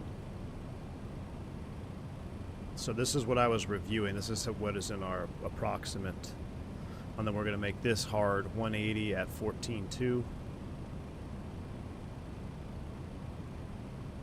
It's going to help our VNAV. It's going to force us into the box. 3.2 degree slope all the way down. We got the missed approach in the box. Excellent. All right, let's go back to map view. Increase range, no decrease range. No, how do I zoom out? There we go, TOD's coming up there. Okay, good, so we're set to go. What about perf descent speeds? So perf, next page. Let me check my, hold on, I think I have some, I think I wrote some stuff down, hold on. Get my iPad over here. Oh, check this out, y'all. So I've got a, I bought my old company iPad, so you can buy them because we're getting a new one. Well, we already have the new ones, so I've got my new one. I bought it. I got a new case. The V1 sticker on there. All right. Let's see. I want to see what my notes, I think I still have my old guide notes on here. I don't have any more company charts on here, but I have my... my notes, where are they at? Because I was actually going to use this iPad when I flew down there. All right, here we go. Quito. Press Prof, you're still manual altitude hold mode. Is that why that's doing that? Thank you. Prof is selected. All right, so let's go over our Quito. This is our real-world Quito approach briefing points here. Engine failure procedures, 18 and 36. Consider that in Route 2. Consider climbing to 12,000 for holding. Reference the radar minimum altitude chart, so that doesn't apply to us because we got 3 engines. This is for a 7.3 essentially. Depress routes, we're not going to go over that, but we will. You know what? When the new Quito comes out, we're going to fly there with the 7.3, and we're going to try to load it up exactly how I would in real life here. So that'd be pretty cool because we had a bunch of Route 2 and emergency depress routes and everything. So when we get a new Quito scenery, we're going to expect that with a PMDG. That should be a lot of fun. Fly slow descent, cruise, and Mach at 280 knots max. On the VNAV descent page, modify the 240 at 10 to 220 at 18 to match the legs page. So that is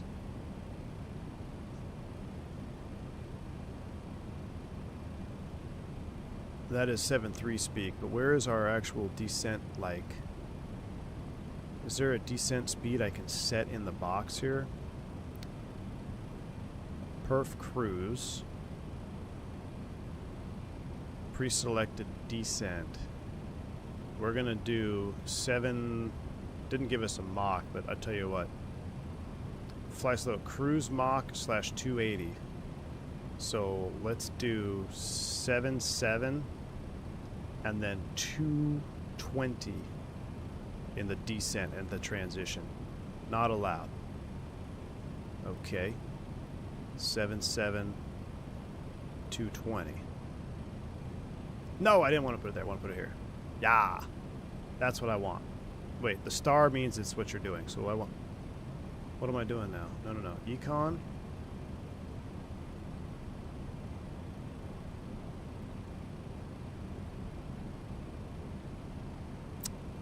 I believe this is what I'm doing now, right? If I click this, that means that's what I'm doing. So I want the star. So econ descent? No. I want... Oh, no. See how that moves away further? So if it moved further away, that means we're going slower. So that's the active one. So that's what I want. That's our descent forecast speed. We got that in the box to match the legs page, which we already edited, going over Quito 210 at 180. Hard altitude is set. Beautiful. You may encounter laser activity once crossing the Quinter or the Quito VOR on downwind. Monitor landing weight. Let's skip all this. This is 7.3 stuff. Check our weather briefing for volcanic ash, customs information. To or from on routes crossing the Caribbean, extended over water, notes. We don't need that for us today. 3-6. Expect the ILS Zulu to 3-6. Expect direct to QIT. Plan to cross QIT VOR 220 at 18. And D179 at 220 at 18. So that's what we set up. I actually put 210. That's fine. Follow remainder of speeds and altitudes. Plan to configure flaps 5 when speed permits flaps 10 to maintain at or below 180. So we're going to start getting those flaps out quick.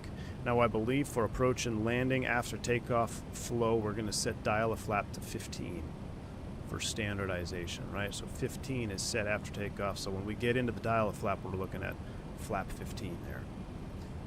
Blackbird Controls, thank you for the $10 super chat. Appreciate you, man. It says you didn't change address, right? Same one. Cough, reasons, cough. Uh-oh. Yep, same one, brother. Same one. Thank you so much, Blackbird Controls, for the $10 super chat.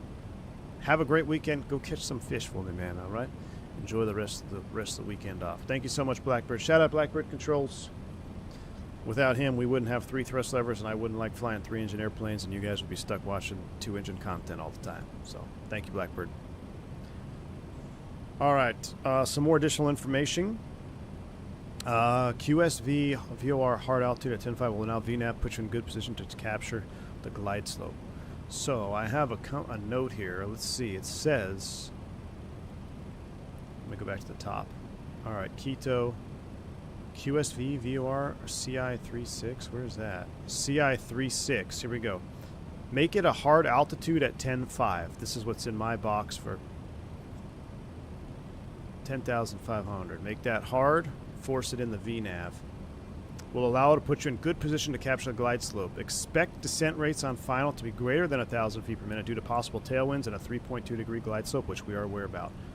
For controllability, you may consider a flaps 15 landing. That's for the 7.3. All right, so those are our 3.6 notes. I've applied them as best I can to MD-11 operations. That'll at least get us in the VNAV window there, hopefully. We've got our chart set up. What are our minimums going to be? 8110. We got to set those somewhere. Takeoff approach. We're going to do flaps 35, 166. Minimums. Is it really? Did I say 30? 8110. Uh-oh. I'm going to hold this for a while. 8110 on the DH. That's how high Quito is, 8,000 feet. I'm a wee bit nervous. I'm a little bit nervous.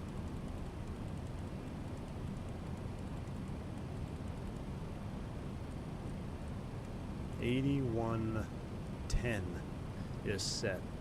Let's pick up the speed a little bit here. Let's do 8.4. Let's get up there a little bit. 8.4. selected. Alright, get us cooking.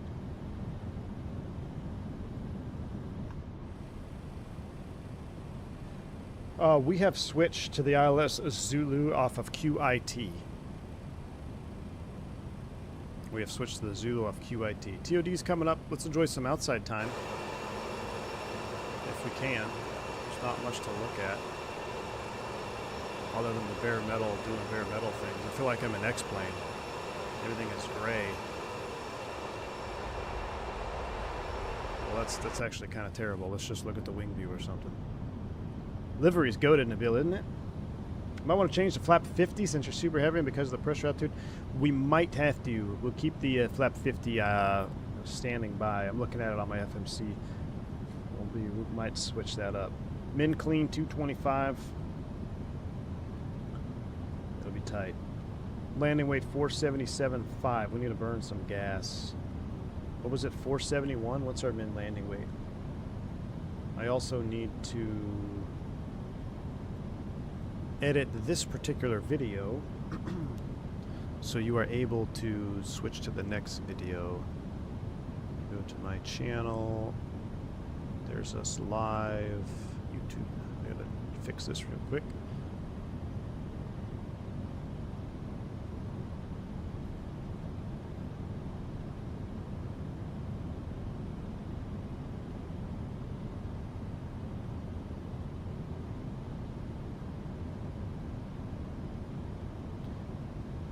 That way at the end of this video you'll be redirected to the VEC stream, which I'm hoping will be good for at 4 p.m.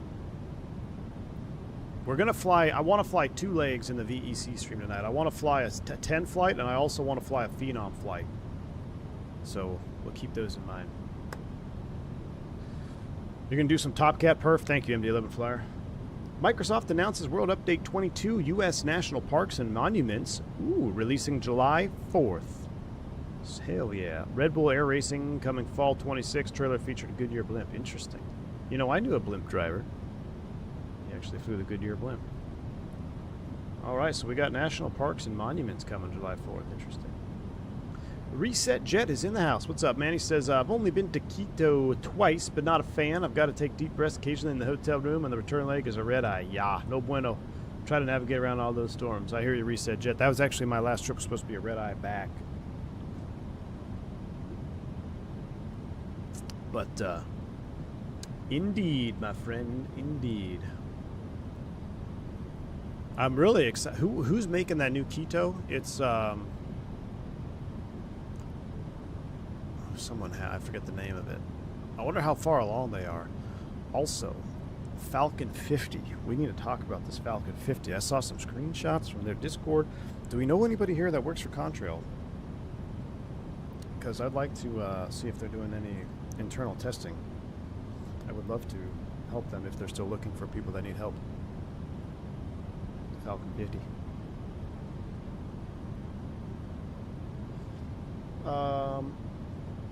I just cut myself. Viper DKM, welcome back to Commercial Pilot, my man. Appreciate the support. Glad to have you on board, Viper.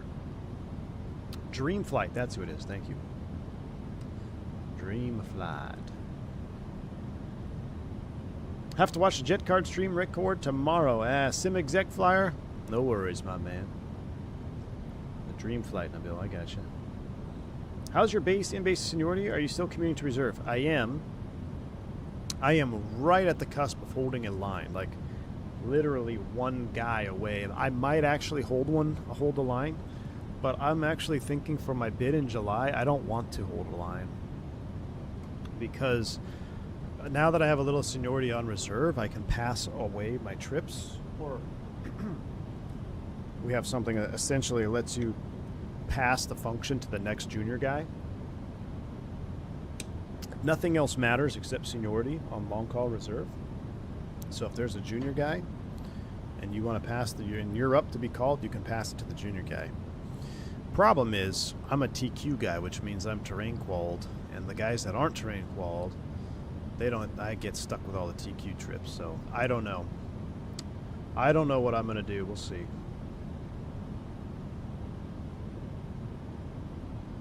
No Latin terrain on the bus fleet. I know, dude. That's why I want to bid to the Turks. I think I'm going to bid to the bus when I get Dallas, because I'd have better seniority there on the bus than the 7.3, which is crazy. But they had all those new Airbuses after I got hired. So if I could get to be in long call on Airbus or even short call home base, man. Because the one poopy thing about long call is they make you get called first. So like they will put trips on your schedule out of block order because they want you to, because they have to use the long calls first. So short call might be the ticket. I don't know, but short call not commuting to reserve. That'd be awful. Watching from Germany, and it's getting late. I hear you, Sim Exec Flyer. I hear you. We've got something that let us take a trip while on reserve, but leave it up for grabs to a line holder. That's interesting, Dreamrosity. That's very interesting. Teterboro might be my new favorite airport. Oscar Stick, how we liking the Teterboro? Do you have the new scenery? Guys, you guys want to get me excited about talking about VEC tonight. Friday Harbor. I mean, are we not stoked about Friday Harbor either? Flying in and out of there. We got the Citation Sovereign that can take off in 3,000 feet, yet everyone's taking off at a 10,000 foot runways. Friday Harbor, 3,400 feet. Actually got to use it. But, yeah, man, Teterboro's got some great scenery, and it's a cool approach going in there, not going to lie. If you went back to the bus with Business Captain, oh, heck no, man. I wouldn't be able to hold bus captain for probably 20 years. No, I don't know, not that long. But listen, I'm in no hurry to get back to the left seat, because then guess what? You go right back to the bottom. I just want to be able to have... I just want to fly the least. I want to be a senior short caller and fly YouTube planes. And drive to work when they need me. That's all I want, man. I'm in no hurry to get back to the left seat. There's a new keto. Yes, there is. There's a new one in the works. There's a new one in the works. Friday Harbor is juicy. Did a Transcon from Key West. Just check it out. Heck yeah, man. Flight Sim guy, I think you won the landing challenge, right? You're the official landing challenge winner for VEC. So you let me know which tail you want, and I can book it to you for all of next week. And that means just because you're assigned a tail, you could still book other aircraft. You just have to do it when they're available. But if you, like, say you wanted to assign a Sovereign, I could assign a tail to you that's a Sovereign, so you will have that tail all week. Plus, if you want to charter other flights out or book other flights with a Phenom, or you could still do that. So the winner is Flight Sim guy. Just landed the Saab in Friday Harbor. Sporty with that wind. Friday Harbor is sporty, man. It's sporty. Yeah, the 31 sequences. Yep. 2 days with the deadhead. That's what I'm looking forward to, Turks. That's all I want, baby. You'll take one Victor Golf? Really? Oh, I think I have to put in the small print. You can't block out the NGs because they need a fly. I don't know if I can assign a guppy. I probably will. It better fly, though. So, your new company is 7.3, I haven't watched the stream for about a month or so. Where you at? What's up, Swim and Climb? Yeah, they got 7.3s and 320s, man. I'm on the 7.3, though. I'm on the 7.3. Need to do a Transcon Burbank to Teterboro? That's a flight sim, man. I mean, you can crush that in Citation 10, though. One Victor Sierra. He wants the flagship Saab. All right, man. Consider it done. I'll load it up after this stream. I'll assign it to you tomorrow on Sunday, so it's the official start of the new day. I'll have to kick whoever's in it right now. I have to kick him out. TOD estimation, somebody asked, is estimating TOD. I don't know. But the distance to go, 233 out. Estimated time to runway 36 is 1947. So 37 minutes. And we've been in nothing but the soup this whole flight.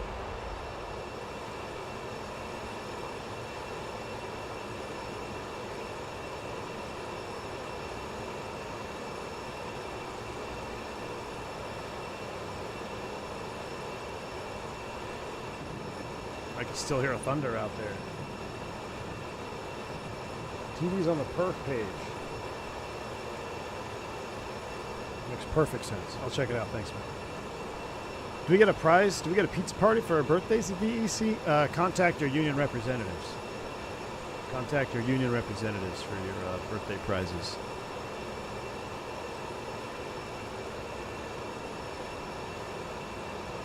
New U.S. World Update dropping on 4th of July. I know, Joe Plains. Bryce Canyon getting photogrammetry update. Spicy balls.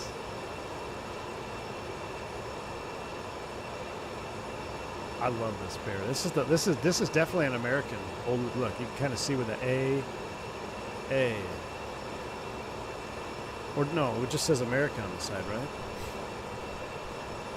I'm pretty sure it's an American bird. Or who was blue, white, blue? It's FedEx now.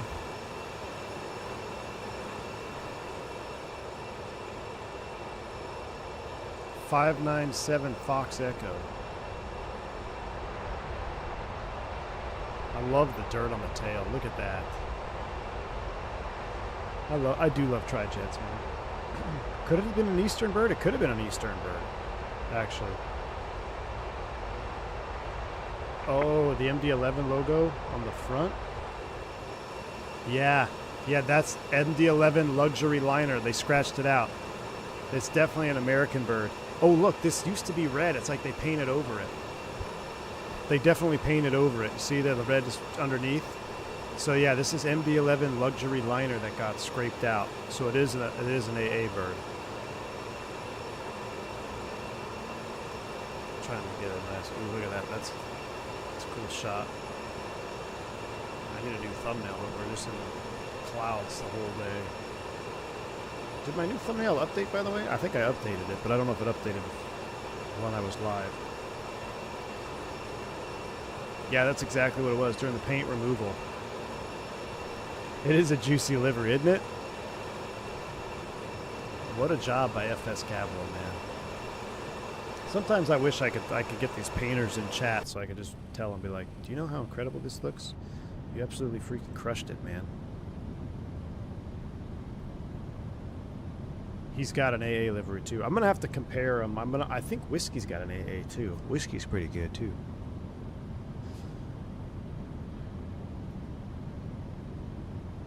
Oh yeah, the I would be the one that that the blotch is. I knew the A was stick up, but I was wondering what that other stick up was. It's the I in American on the logo. Yeah.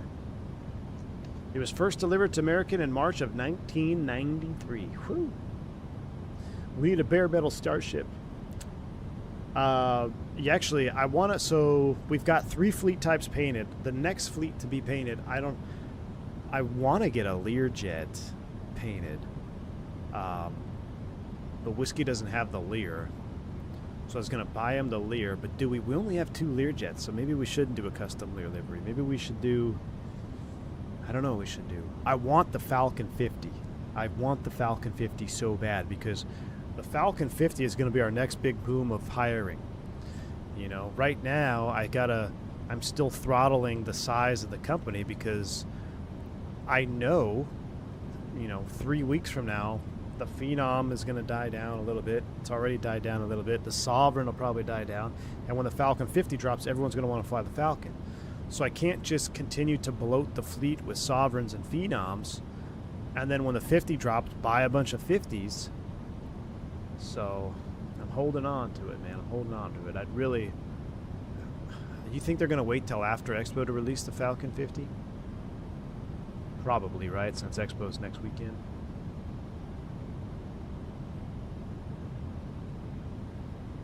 Can always do the Lear down the line. Got to get the popular stuff. Yeah, I know. Prodigist. I know. That's the one.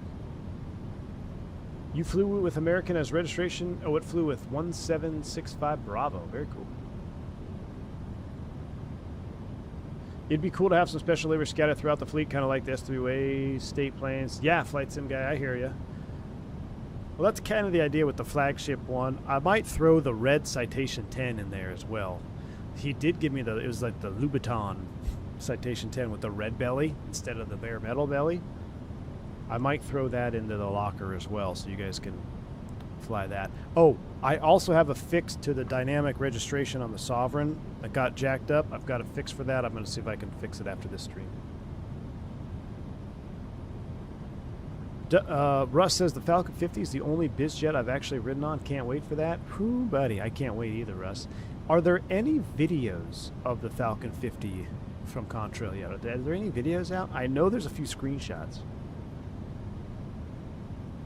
Aaron Blinky, the Jet Card employee, find these liveries. Are you a Jet Card employee or are you a VEC employee? They are for VEC employees only, and they're in the livery locker. Yeah, Contrail's making the Falcon 50. Correct. At first, I was a little bit... It's not suspect, but I mean, Contrail's never made an airplane before. I'm like, I don't... What's it going to be like? Is this going to be like a light... You know, like a light simulation, for instance. TODs in 10 minutes, 85 miles.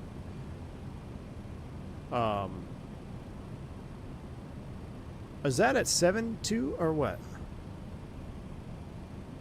83 miles. I want to do my edited one. Oh, that's cruise. Hold on. Word 84 selected. Next page.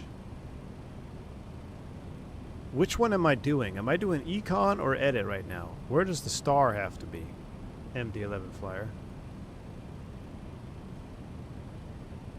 Oh, Aaron Blinky, yes. If you have you need the VEC role in Discord, you can get into the livery locker. But yeah, I thought the Falcon 50 was going to be a light simulation. All right, I'm doing the edit. Okay, good. That's what I want. I thought it was, I wasn't sure. But then I saw a video from last year's expo of the 50 and how they are doing some pretty cool things with it. So there is some detail. So I am I'm more excited than I initially was for the 50. Yeah, I want to do the edit. Star is pre-select. Also press FMS speed. I will. I'm trying to keep us up to 8.4 right now until we get a little bit closer. We're just burning some gas till we get a little bit closer. Yeah, absolutely, Aaron Blinkley. We'll get you, man.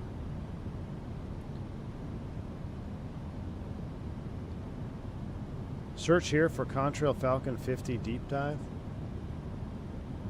Al Loper, is that what I'm supposed to search for? Oh, that's the video, right? I believe that's the one I watched. Let me see. Contrail Falcon 50. 7 months ago. First coming review. VFR student did a video on it. The trailer looks good. I mean,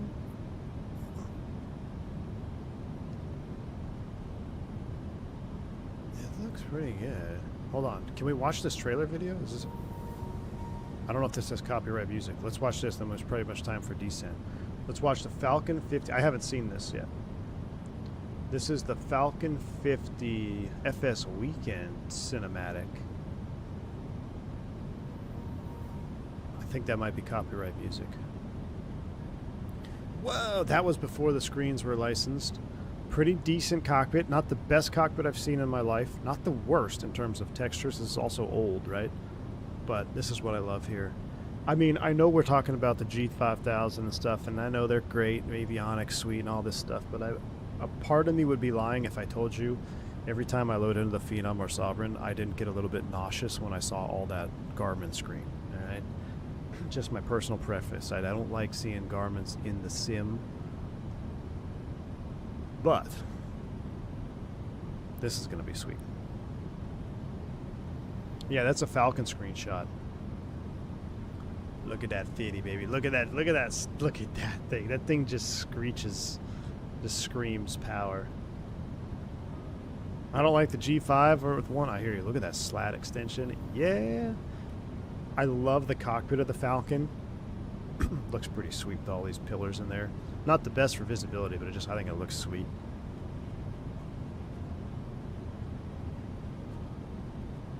I mean, come on. Can you imagine that in a VEC paint? Imagine this in a VEC paint job. Flat black? Oof, we might have to do a special one. I might have to tell Whiskey just cook on this one. I do like that green. Oh my gosh, I'm getting more hyped by the minute. Somebody get Contrail in here now. Tell them we have questions. I need to talk to the Contrail devs about this airplane. That's what the screen's working. So the FMS and the the avionics is very similar, if not identical, to the 727 Super. And I believe they actually licensed the 727 FSS's avionics suite for the Super. So we may have to buy the Super and fly it just to get used to the avionics again. But it's definitely something different. That's nice. The problem with bare metal on the VEC, I got the hiccups now, Darth Rust, is because of the corporate jets, none of them are aluminum. I don't know, you might be able to get bare metal on a Falcon 50 though. Although the Sovereign with the bare metal belly looks pretty sweet. One Victor Sierra is pretty sweet. Hold on, wing shot, let's analyze it. Oh, go back. Okay, he's got his zooms a little bit off here. For an early rendition screenshot, I mean, this was months ago at FS Weekend. I'm sure it's improved. I still think that's pretty sweet. Straight wings. He's got his zoom way in here. You need to back away from the window, zoom out a little bit. Look better. But, I mean, oh, there's a black. Ooh. That's a close representation of what our VEC 50s are going to look like. Taylor Swift had a Falcon 2000, though, right? I remember flying around. I've never seen her Falcon. She had a Falcon 2000, if I'm not mistaken. Or was it a 7? It's just music, so I'm going to turn this off so we can make sure we don't get copyrighted slapped. Pretty clean cockpit over here. Looks pretty good. I mean, it's good. It's not the... Again, these are early. It's hard to tell what kind of textures. If they do a texture wipe. Fly the FA50 in style. Yeah, brother. Coming 2026. Look at that thing in the turn there, chat. Hold on. That's... Come on. And we're going to have black Falcon 50s to match the fleet. We're going to have to. That looks too cool. Now, what is this all about? In memory of 9 Hotel Delta Fox? That crash? Oh, look, matte black. Imagine the matte black on top of this there. Yeah, I got ideas. All right, where we at? Time to start down soon? Almost.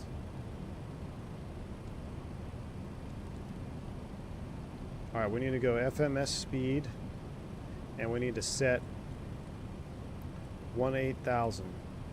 We're perf to 180. Increase the range. Sim sounds are coming up a little bit. Let's get ready. Let's get ready for a descent here. Get buddy with Randazzo for the V1 FS Expo tour. Ooh, that would be sweet. Tour of the 50. I mean, I'm sure there's probably a lot of security things with that. They don't want those random people going to see their Falcon 50. The PMDG's going to Expo, right? Surely they're going to be at Expo. Thank you, Agent $50 Super Chat. I wonder where they're going to fly their 50 into, if they're going to go into MSP or somewhere else up there. If you had to buy a new force feedback yoke, would you buy the Moza? Gorlami. Ask me after Expo, dude. Gorlami. I love my Brunner. I love it to death. I love the way it feels in the hand. It's got the premium feel.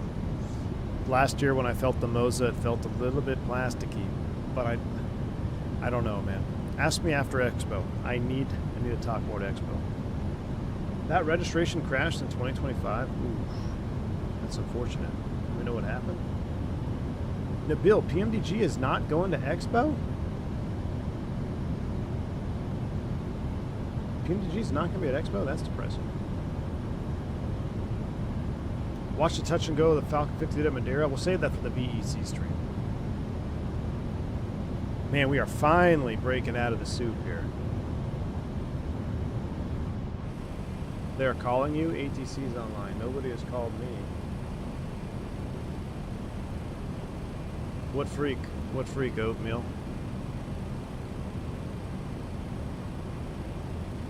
Can't they message me? Let me check. 28.3. Alright, center's up. I got him on.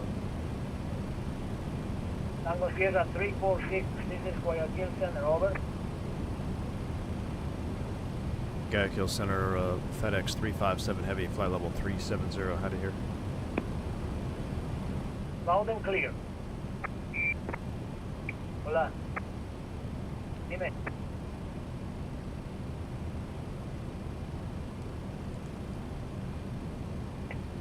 Mi hermano, metele Quito Torres, por favor. Sí, sí. This guy's legit.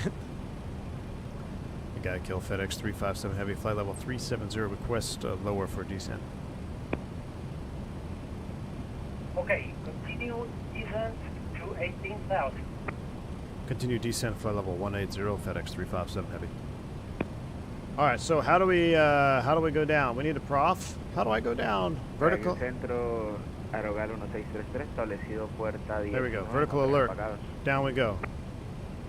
Motores apagados, plan de vuelo terminado. Muy buenas tardes. 122 decimados. Recibido B38, muchas gracias. Feliz tarde. All right, what's up, brother? Just started our TOD. Tango Sierra. According to Wikipedia, it crashed after takeoff following an electrical fault. Ooh. Carrying a Libyan army chief. Really? Dude, that's awful, man. FedEx 357. FedEx 357. Reduce speed and continue approach to the Quito POR, Quebec India Tango. The chart approved is ILS Zulu, runway 36. All right, reducing to minimum speed. It's going to be Mach 0.70. Continue descent, flight level 180 for the ILS Zulu 36, FedEx 357 Heavy. Affirmative. Affirmative. He even says affirmative. Marine track 69. Career tracks. Career track. Continue the approach. You are number 2. The approach. Listen up, Mick You Oatmeal. have an aircraft presenting to route. You know when someone says loud and clear, they're old school. None of this 5x5 nonsense. That's right, Cam, MD-11. That's right. All right, This guy we'll is slow, legit. and then we were just about to call you for descent, so can I go down to 180? Affirmative. Down to 180. Here we go, baby. Descent, flight level 180, and we're slowing crew track. Oh, look at 69. this. We need American 123. we need Microsoft to do a serious Colombia, South America 23, go ahead. ortho update. Gentlemen, are clear to descend when possible.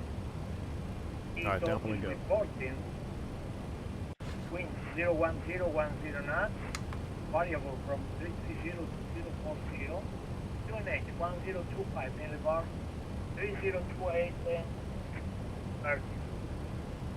You are number 3 for the approach. Reduce speed to minimum in clear. I need to get Navigraph on my iPad so I can pull these charts up. Clear to 9,000 initial. Okay, reduce speed to Larson on minimum, Contrail is clear scheduled to release descent this down month. to Yes, and it will have jet 19,000 card feet. integrated, After of weather course, pattern. baby. 1, 2, 3. I need Lars to hit me up. I need some pre-release content. Oh no, they need to hit up Nabil. Airframe Films needs to get the Contrail Falcon 50 so he can make a trailer video. We don't want to end up like the Red Wing Super Connie trailer. V1 landing in Medellin meme. Which one is that? The V1 landing in Medellin. Which one? Oh, yeah. Marine track I know. 69er. I got it, AJ. Please say. I already switched it. Nabil, message him, dude. Message him. Tell him, look at this. Look at this. Look My at the videos airspeed I've done is from Mach V1. 0.65. That's the slowest I can go. Your altitude. You need to do it. Altitude, flight level 330 You need GFX? for Ah, 180. Cam, I wasn't sold on it. I saw it on Captain Canada stream the other day. Continue The down. little fuzzies in the engine look weird. Like, that's not how... I don't know, Cam. It looks more like bells and whistles to me than... legit, like actual graphics. will enter in a holding. Oh, haha, McOatmeal's got Lower holding. your altitude. Oh, we gotta pay attention here, though. Everyone be quiet. Shh. Let me get the flight recorder up. Alright, we're direct Quito VOR down to flight level 200, and then what's the holding instruction? Yeah. You must enter to the holding. Do we need to tune in? I don't think we need to tune, right? The holding, you will lower to 18,000. Then continue Alright, well, approach. Let's stand by nav, Brad. So I don't need to hard tune, Alright, or we'll do I need hold to tune? Quito, and then we'll expect ILSs. Zulu, and then further down. I believe it'll auto tune, right? ILS Zulu 36, for track 59. Affirmative, Captain. Expect a delay at the holding due to you have a precision aircraft is close. Right. Tango Sierra 346, this is Guayaquil Center. Guy kill center's got his phone going off. Our landing cam is up. This is how it sounds like real world Aaron down there. I'm not even kidding you. This is what it sounds like flying down this part of the world. The guy's legit. He's probably the actual Guayaquil controller in real life, and he's just on Ibeo for fun. I'm not even kidding. This is not. I'm being dead. I'm being honest, dude. It's straight up. You should have heard the captain when we were flying the Guayaquil last month, trying to talk to the approach controller. I mean, even I don't speak Spanish, but I could at least understand what was going on. Tango Sierra 346, Tango Sierra 346. This is Guayaquil Center, over. I need to slow down. We need to slow down. We're going way too fast for QIT, brother.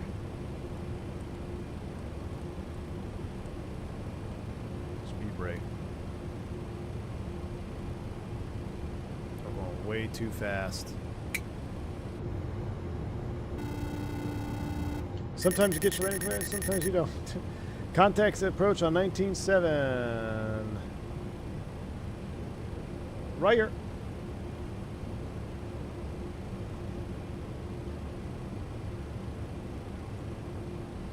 Quito approach, good afternoon. FedEx 357 Heavy out of flight level 190, descending via the ILS X-ray, runway 36. Altitude.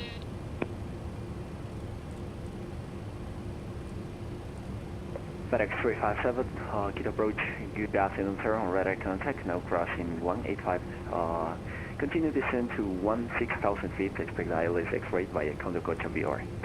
Continue descent 16,000 feet for FedEx 357 Heavy, we'll expect the ILS Coach can be up. Alright, 16 is set. Yeah, as well, FedEx 357, confirm ILS X-ray 36. Affirmative, ILS X-ray 36 for FedEx 357 Heavy. Okay, FedEx 357 heading. To confirm, are you right now starting the ILS approach? Affirmative, the last controller cleared us from Quebec, India, Tango, VOR. Okay, yeah, it's a trouble with the control. FedEx 357 as well, right now you can't do the ILS X-ray, so please, if possible, change to ILS Zulu runway 36. Affirm, we're ILS Zulu proceeding direct Delta 179 Foxtrot on the ILS Zulu for FedEx 357 Heavy. Yeah, that's right. FedEx 357 right now, via ILS Zulu runway 36, coordinate 1025, clear for ILS Zulu approach. Report established on localizer. Report established on the localizer for the ILS Zulu 36 FedEx 357 Heavy. We need to continue down though. Quito approach, crew track 69, holding over Quebec, India, Tango, as published, flight level 200. Cirrus Prague 69R, Quito approach, radar contact, holding on flight level 200.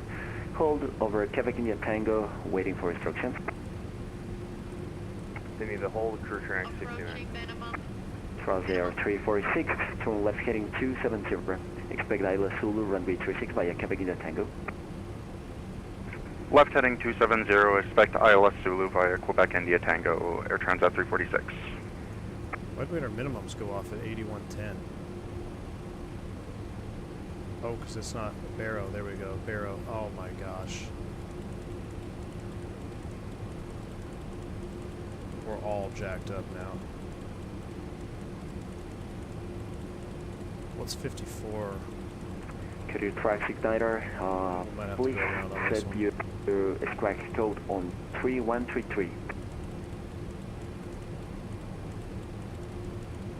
Repeat that for crew traffic 69. I'll come back to that. What is our next fix? Could you track igniter? Please your squawk code 3133. 3133 crew track.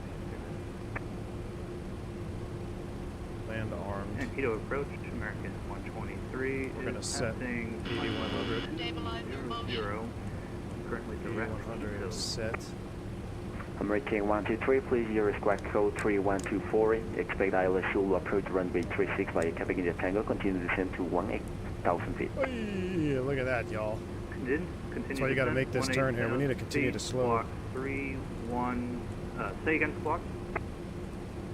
Squawk code 3124. American 123. Squawk 3124. Continue descent 18,000 and ILS Zulu approach. Oh, that big drop down was all about. We should have held at 14.2. I don't know why she's continuing descent. Frontier 346, descend 18,000 feet. Descend 18,000 feet, Air Transat 346. Lock it in at 13. FedEx 357, please change your squawk code to 3170. 3170 FedEx 357 heavy. American 123, confirm your indicated speed. Alright, I've leveled off here because we got screwed up here on this vertical Indicated nav. speed is 200 for American 10.5 as we make the final turn. American 123, descend 180 knots. Slow to 180 knots, American 123. 166. Alright, we're sitting at flaps 28, gears up. Let's get the recording on. Recording is on. Cutter track igniter, please continue with present heading 360. Vector for intercept, ILS Zulu approach runway Great, the 36. freaking rain is already coming Alright, down. heading 360 for vectors. Alright, D2 541. American 123, descend to 16,000 feet, coordinate 1025. 224, 14.2, we're Descend still flight below. level 160. We're still below where we need to be, but that's alright. We're going to just maintain 13 thou for now.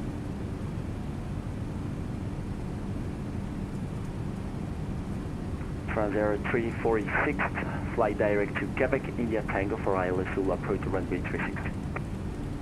Direct to Quebec India 10, go for ILS Zulu for runway 36, Air Transat 346.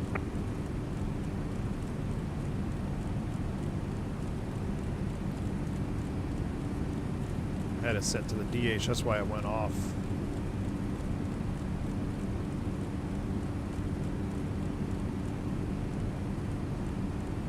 .8110 and the Barrow is set.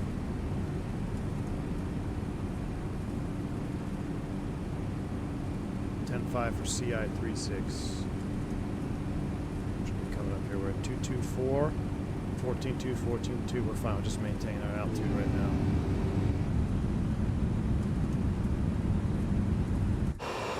Golly, we're gonna be going into the freaking rain too.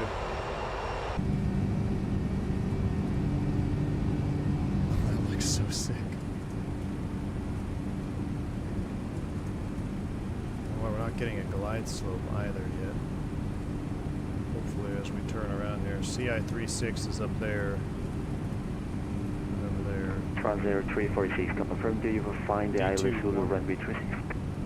11. Yes, we're heading direct to Quebec India Tango, Air Transat 346. Roger.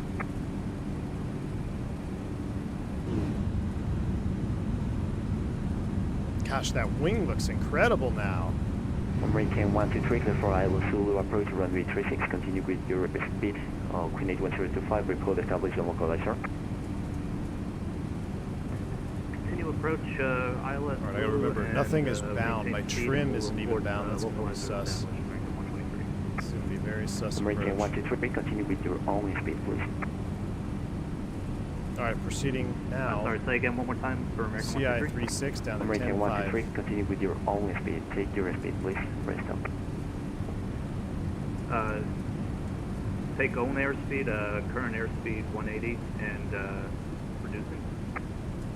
Yeah, affirmative, American 123, according to your approach, reduce to your only speed. Ah, okay.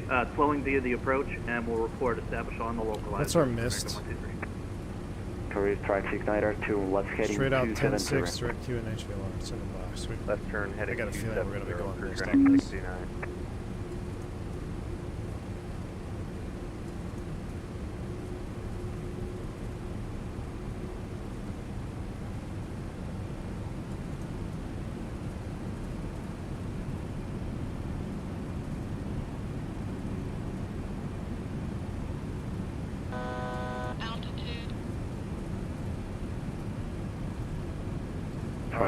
Land is armed. Quebec India Tango, clear for ILS Zulu, approach to runway 36, coordinate 1025, report establish on localizer.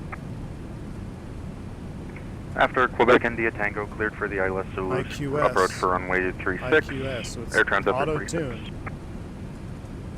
It's auto-tuned. She should capture it here. Career Land is track armed. igniter, fly direct to Quebec India coming Tango down. for ILS Zulu, approach to runway 36, descend to 66. 18,000 feet. Locus Up to captured. 18,000 direct Quebec India Tango for the ILS Zulu 36 for track 69. Full flaps coming in. Flaps 35. We're going to auto brake max. Speed brake armed.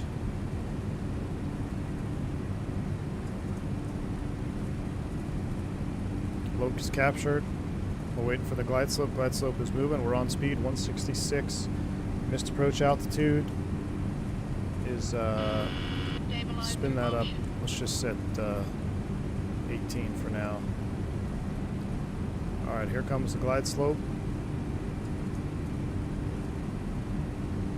Glide slope captured. I'm gonna let it try to stabilize because I don't have trim bound on my yoke. FedEx 357, confirm established on localizer. FedEx 357. Sorry, we are established ILS Zulu or ILS localizer for 36. FedEx 357, roger. Wind 010 degrees, 10 knots, clear land, runway 36. Clear to land runway 36, FedEx 357 heavy. All right, we're clear to land. We're on speed. We're in trim. Godspeed. Autopilot. Autopilot's off. I'm flying.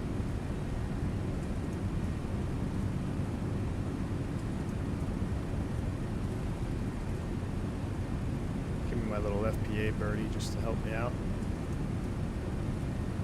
How does one turn the auto thrust off? Guys, how do you turn the auto thrust off on this thing?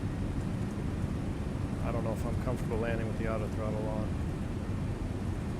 Is it this button? Nope. Autopilot. Scheiße.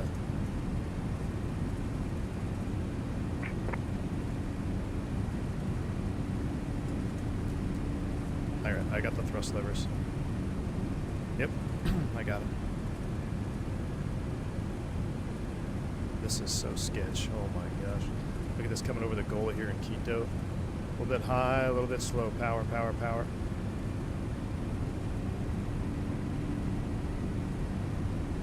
The wind is swirling. There's 3 different winds coming in here. Alright, runway's in sight. I'm going to correct manually to the right. 4 knots slow correcting. 500.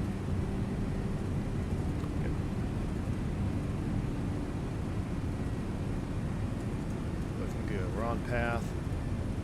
We're on speed. Another big gust of wind coming up there. Yep. 400. Yep. Watch it. Watch it. Catch it. Catch it. Catch Thunder it. 346, confirm you were clear for approach where you are. Get that power out of there. Get that power out of there. Glide slope. Minimum. A little bit high. We're on speed. 100. Sync rate. Descending now, air transit for 46. Sync rate. 20. Flight slow. Yeah. Flight slow.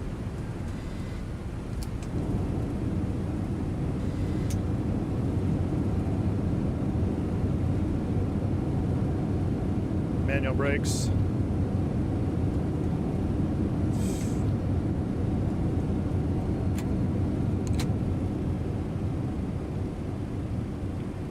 Kilo approach American 123 is established on the local. I can't slow.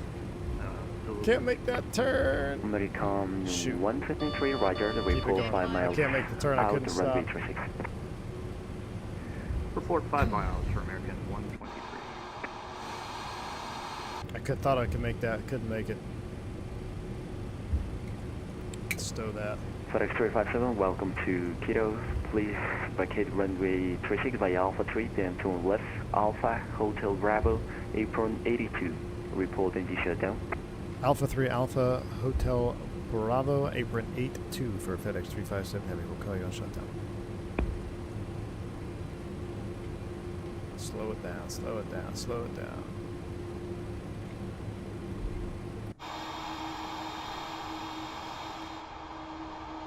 Would have been helpful to have my trim bound, but I think we did all right having no trim.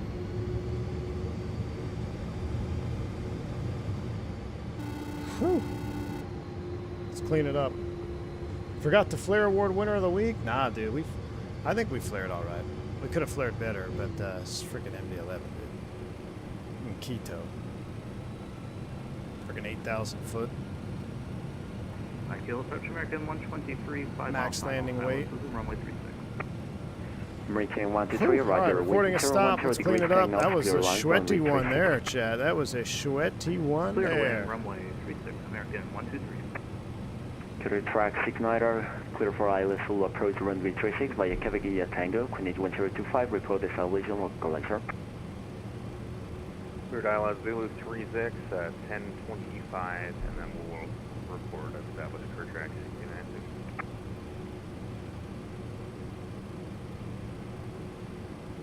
Alpha 3 Alpha Hotel Bravo, parking stand 83.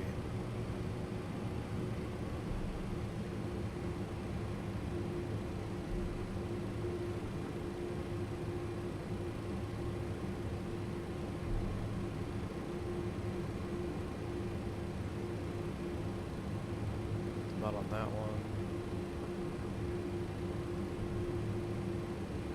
83 is going to be down there. Alright. It's the cargo.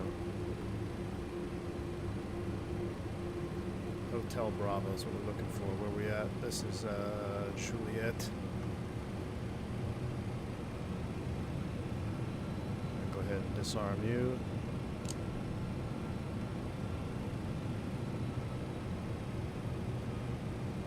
Look at this guy coming in.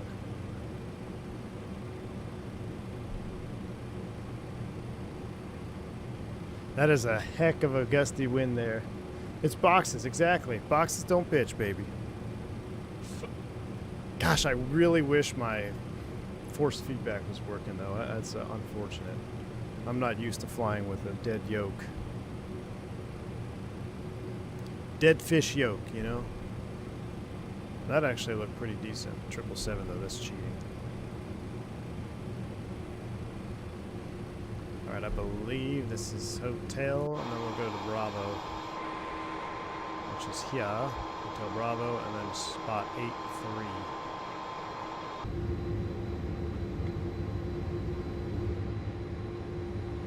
Look at the weather though, this is sweet. This is a sweet flight, man. American 123, welcome to Quito. Vacate via Alpha 2. Confirm, do you have any gate of preference? American 123 vacating at Alpha 2. Make sure you smash that like button no just as much as I smashed the landing so we can do another MD-11. I'd be down to do another MD-11 stream later. Okay, week, American 123, I suppose to terminal of passenger, confirm? If we get enough likes, we'll do another Apron, MD-11 flight passenger. tomorrow. American 173, roger. I gotta find a Fly good Alpha Pratt 2, and Whitney livery, Juliet or so Charlie, we can have April different engine 13, sounds. report AD shutdown. Or I gotta figure out how to download the sound mod. Alpha 2, Juliet Charlie, apron 1, and we'll report shutdown, American 123. There's our American 17. 173, confirm apron 13. Apron 13 for American 123, and we'll confirm shutdown.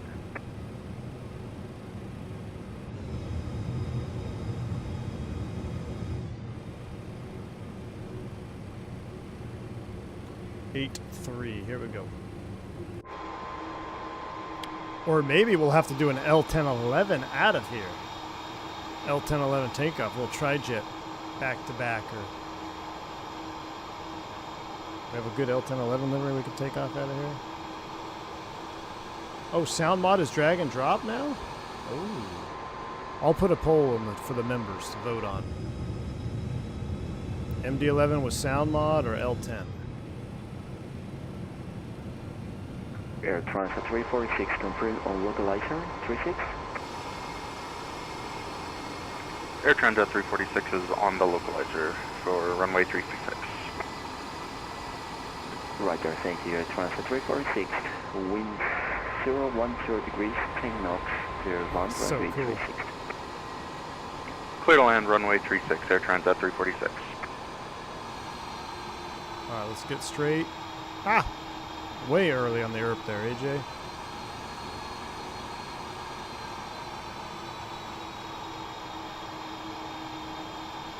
ERP! Alright. Park brake is set. At FedEx 357 Heavy, we're shutting them down. Thanks for the ATC today. Appreciate you. FedEx 357, roger, flight close at 52. Thank you very much for flying back to Ecuador. You can continue with Unicom. See ya. We'll see you.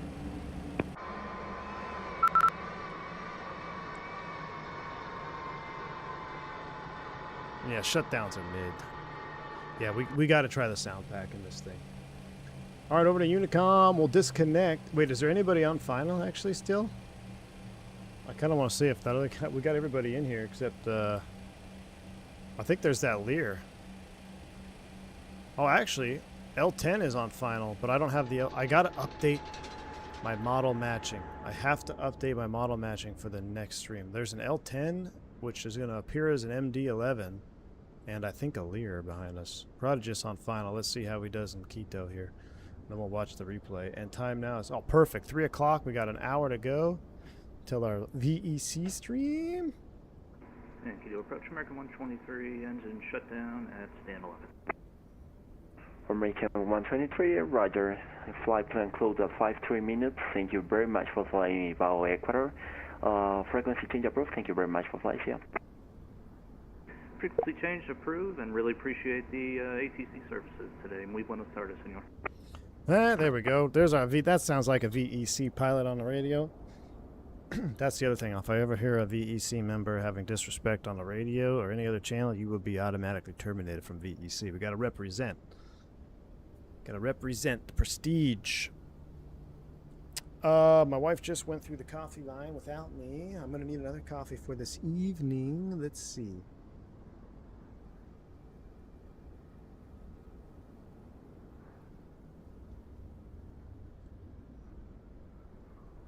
All right, let's see this. Is that it? There we go. MD. Oh, look at there. It's that big sinker. Man, right on final. We had a huge sinker. Oh. At least my landing wasn't that hard. Come on now. That, whether that's desync or not, that dude was, his gear retracting. Prodigist. He blew his tires and everything. Prodigist. Come on now. That was a stall from 200 feet, brother.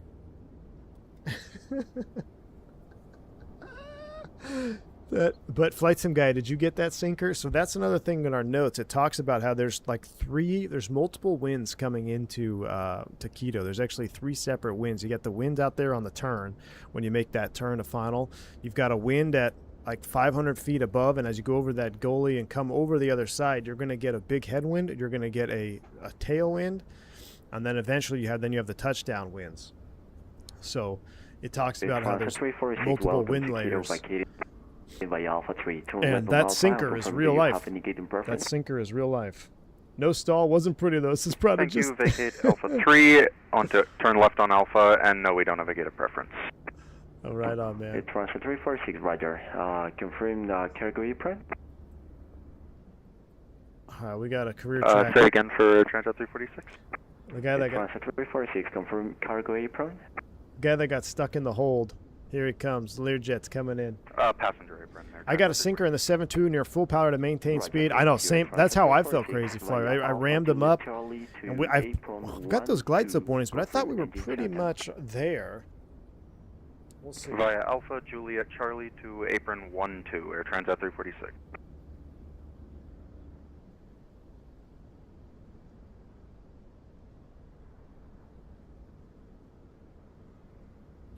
Let's see this Learjet. We'll replay it, and I gotta get out of here. Get ready for another one. Quito wins straight up spank you. Always a pucker. Yeah, man. It's always a pucker. Friggin', of course it's the MD-11. Of course my yoke isn't working. Of course it's low vis. Like, it just goes from chillin' and cruise to just fire hose all the way down, baby. All the way down, fire hose. This Learjet's on final here somewhere. I'm not going to open up doors or anything because I want to do the replay. But I mean, look at the texturing. It's freaking good now. This looks really good.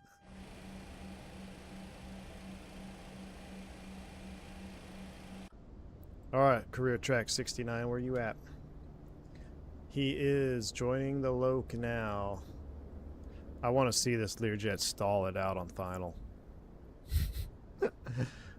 This career tracks, he's going to stall it out. What do you want to bet? Let's see. Oh, I got something we could play while we wait. Courtesy of a Discord member. Let's get a little niche hardware issues already on the list. And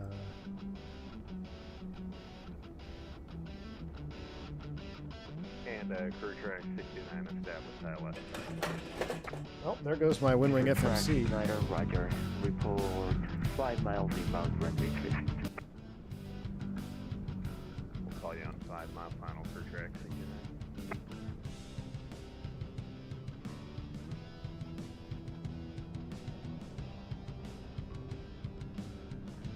This is from one of our Discord members. Ah! I was just getting there.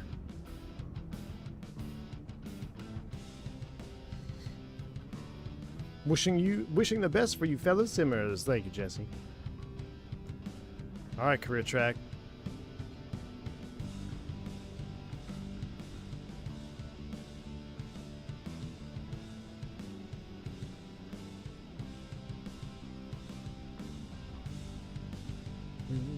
Let's see. He is at 10-3. Oh, you can see his holding pattern. Look at this.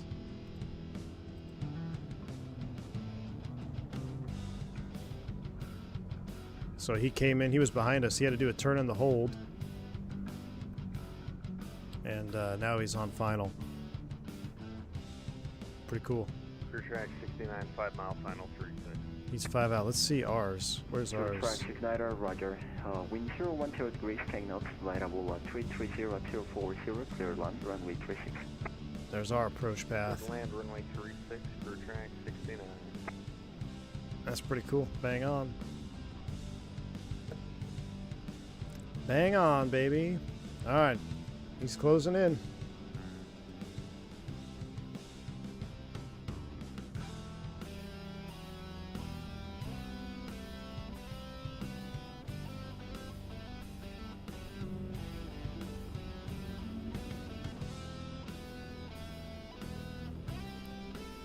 You need some Boeing skin sheet? Make it enclosed cockpit? I know, man.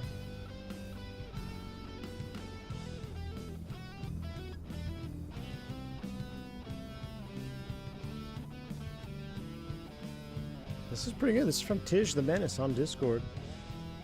This is his track. Making royalty-free music for V1 Nation, baby.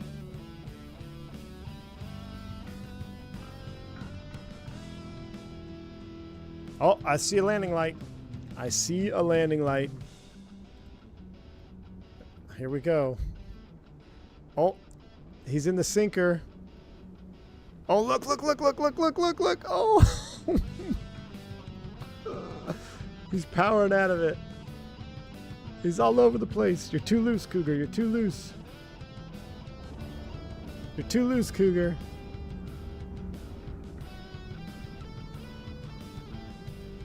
Barely clearing the treetops. That's career track if I've ever seen it.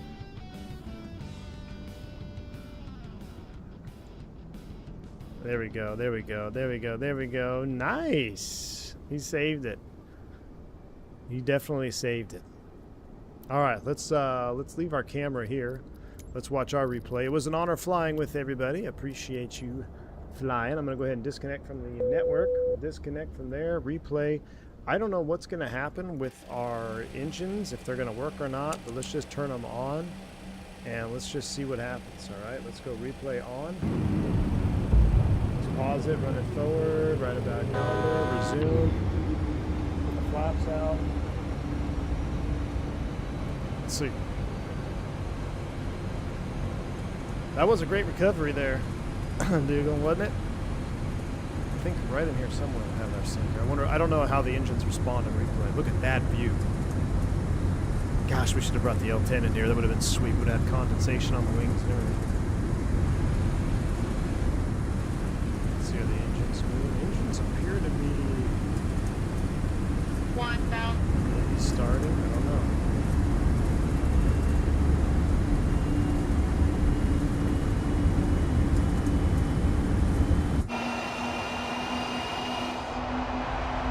Look at this, coming over the sinkhole.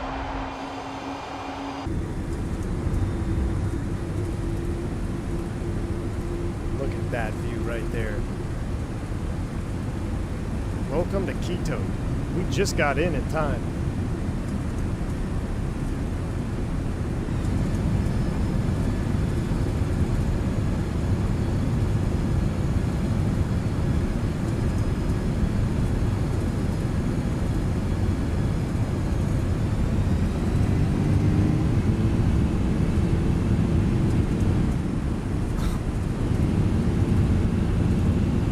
Those engines working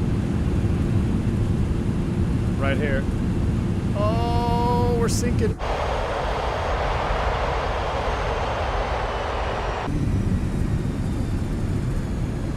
Recovered.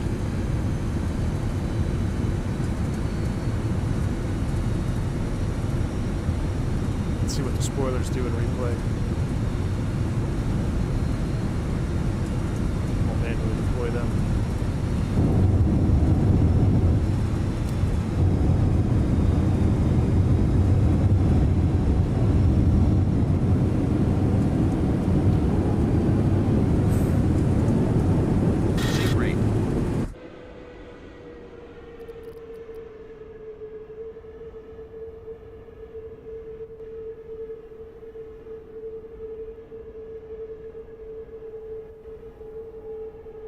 I mean, this plane is pretty fun to fly, y'all.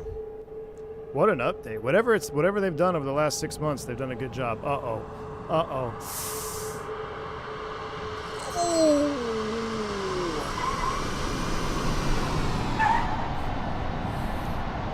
I don't know, Chad. That might be in the 300-foot range.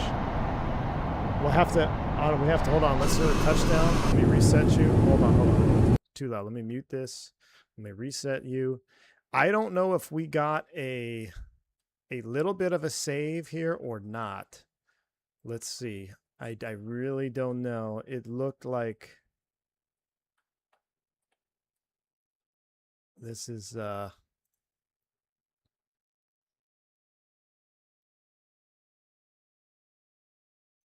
right, lock it in.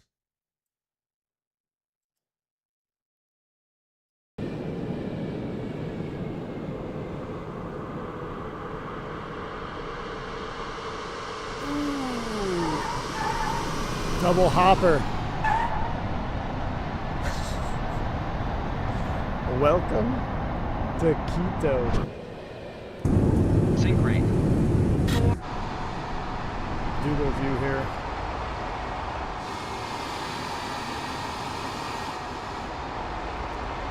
recovered from the near impending stall. We're bang on center line, chat. Bang on center line. Did we get any salvage? We tried. You hear the engine thrust up? No, no salvage. A little bit of a hopper. 390 at least. 390 at least. For sure. 390 at least. Alright. That's alright. We'll do better next time. We'll do better next time. I'll let you enjoy the final turn into Quito. Sails on the play. I am out of here. I'll let you guys enjoy this. Let me turn this down a little bit loud. I will see everybody here, VEC, tonight, 1 hour from now. 2 flights, Phenom, Citation 10, hopefully 2 flights, or maybe just 1 flight. I might put another poll in the chat to see what do you want to see more. Do you want to see the Phenom more, or do you want to see the Citation 10 more? But that stream is coming here soon.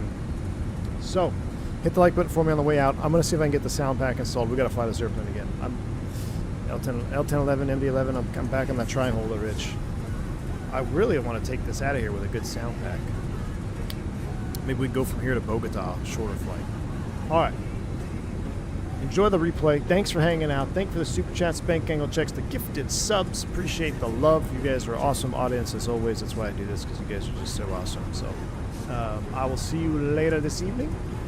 Enjoy the replay. Stay safe. Stay healthy. I'm V1. If I don't see you tonight for BizJets, enjoy the rest of your Sunday. We'll see you on Monday. Soup!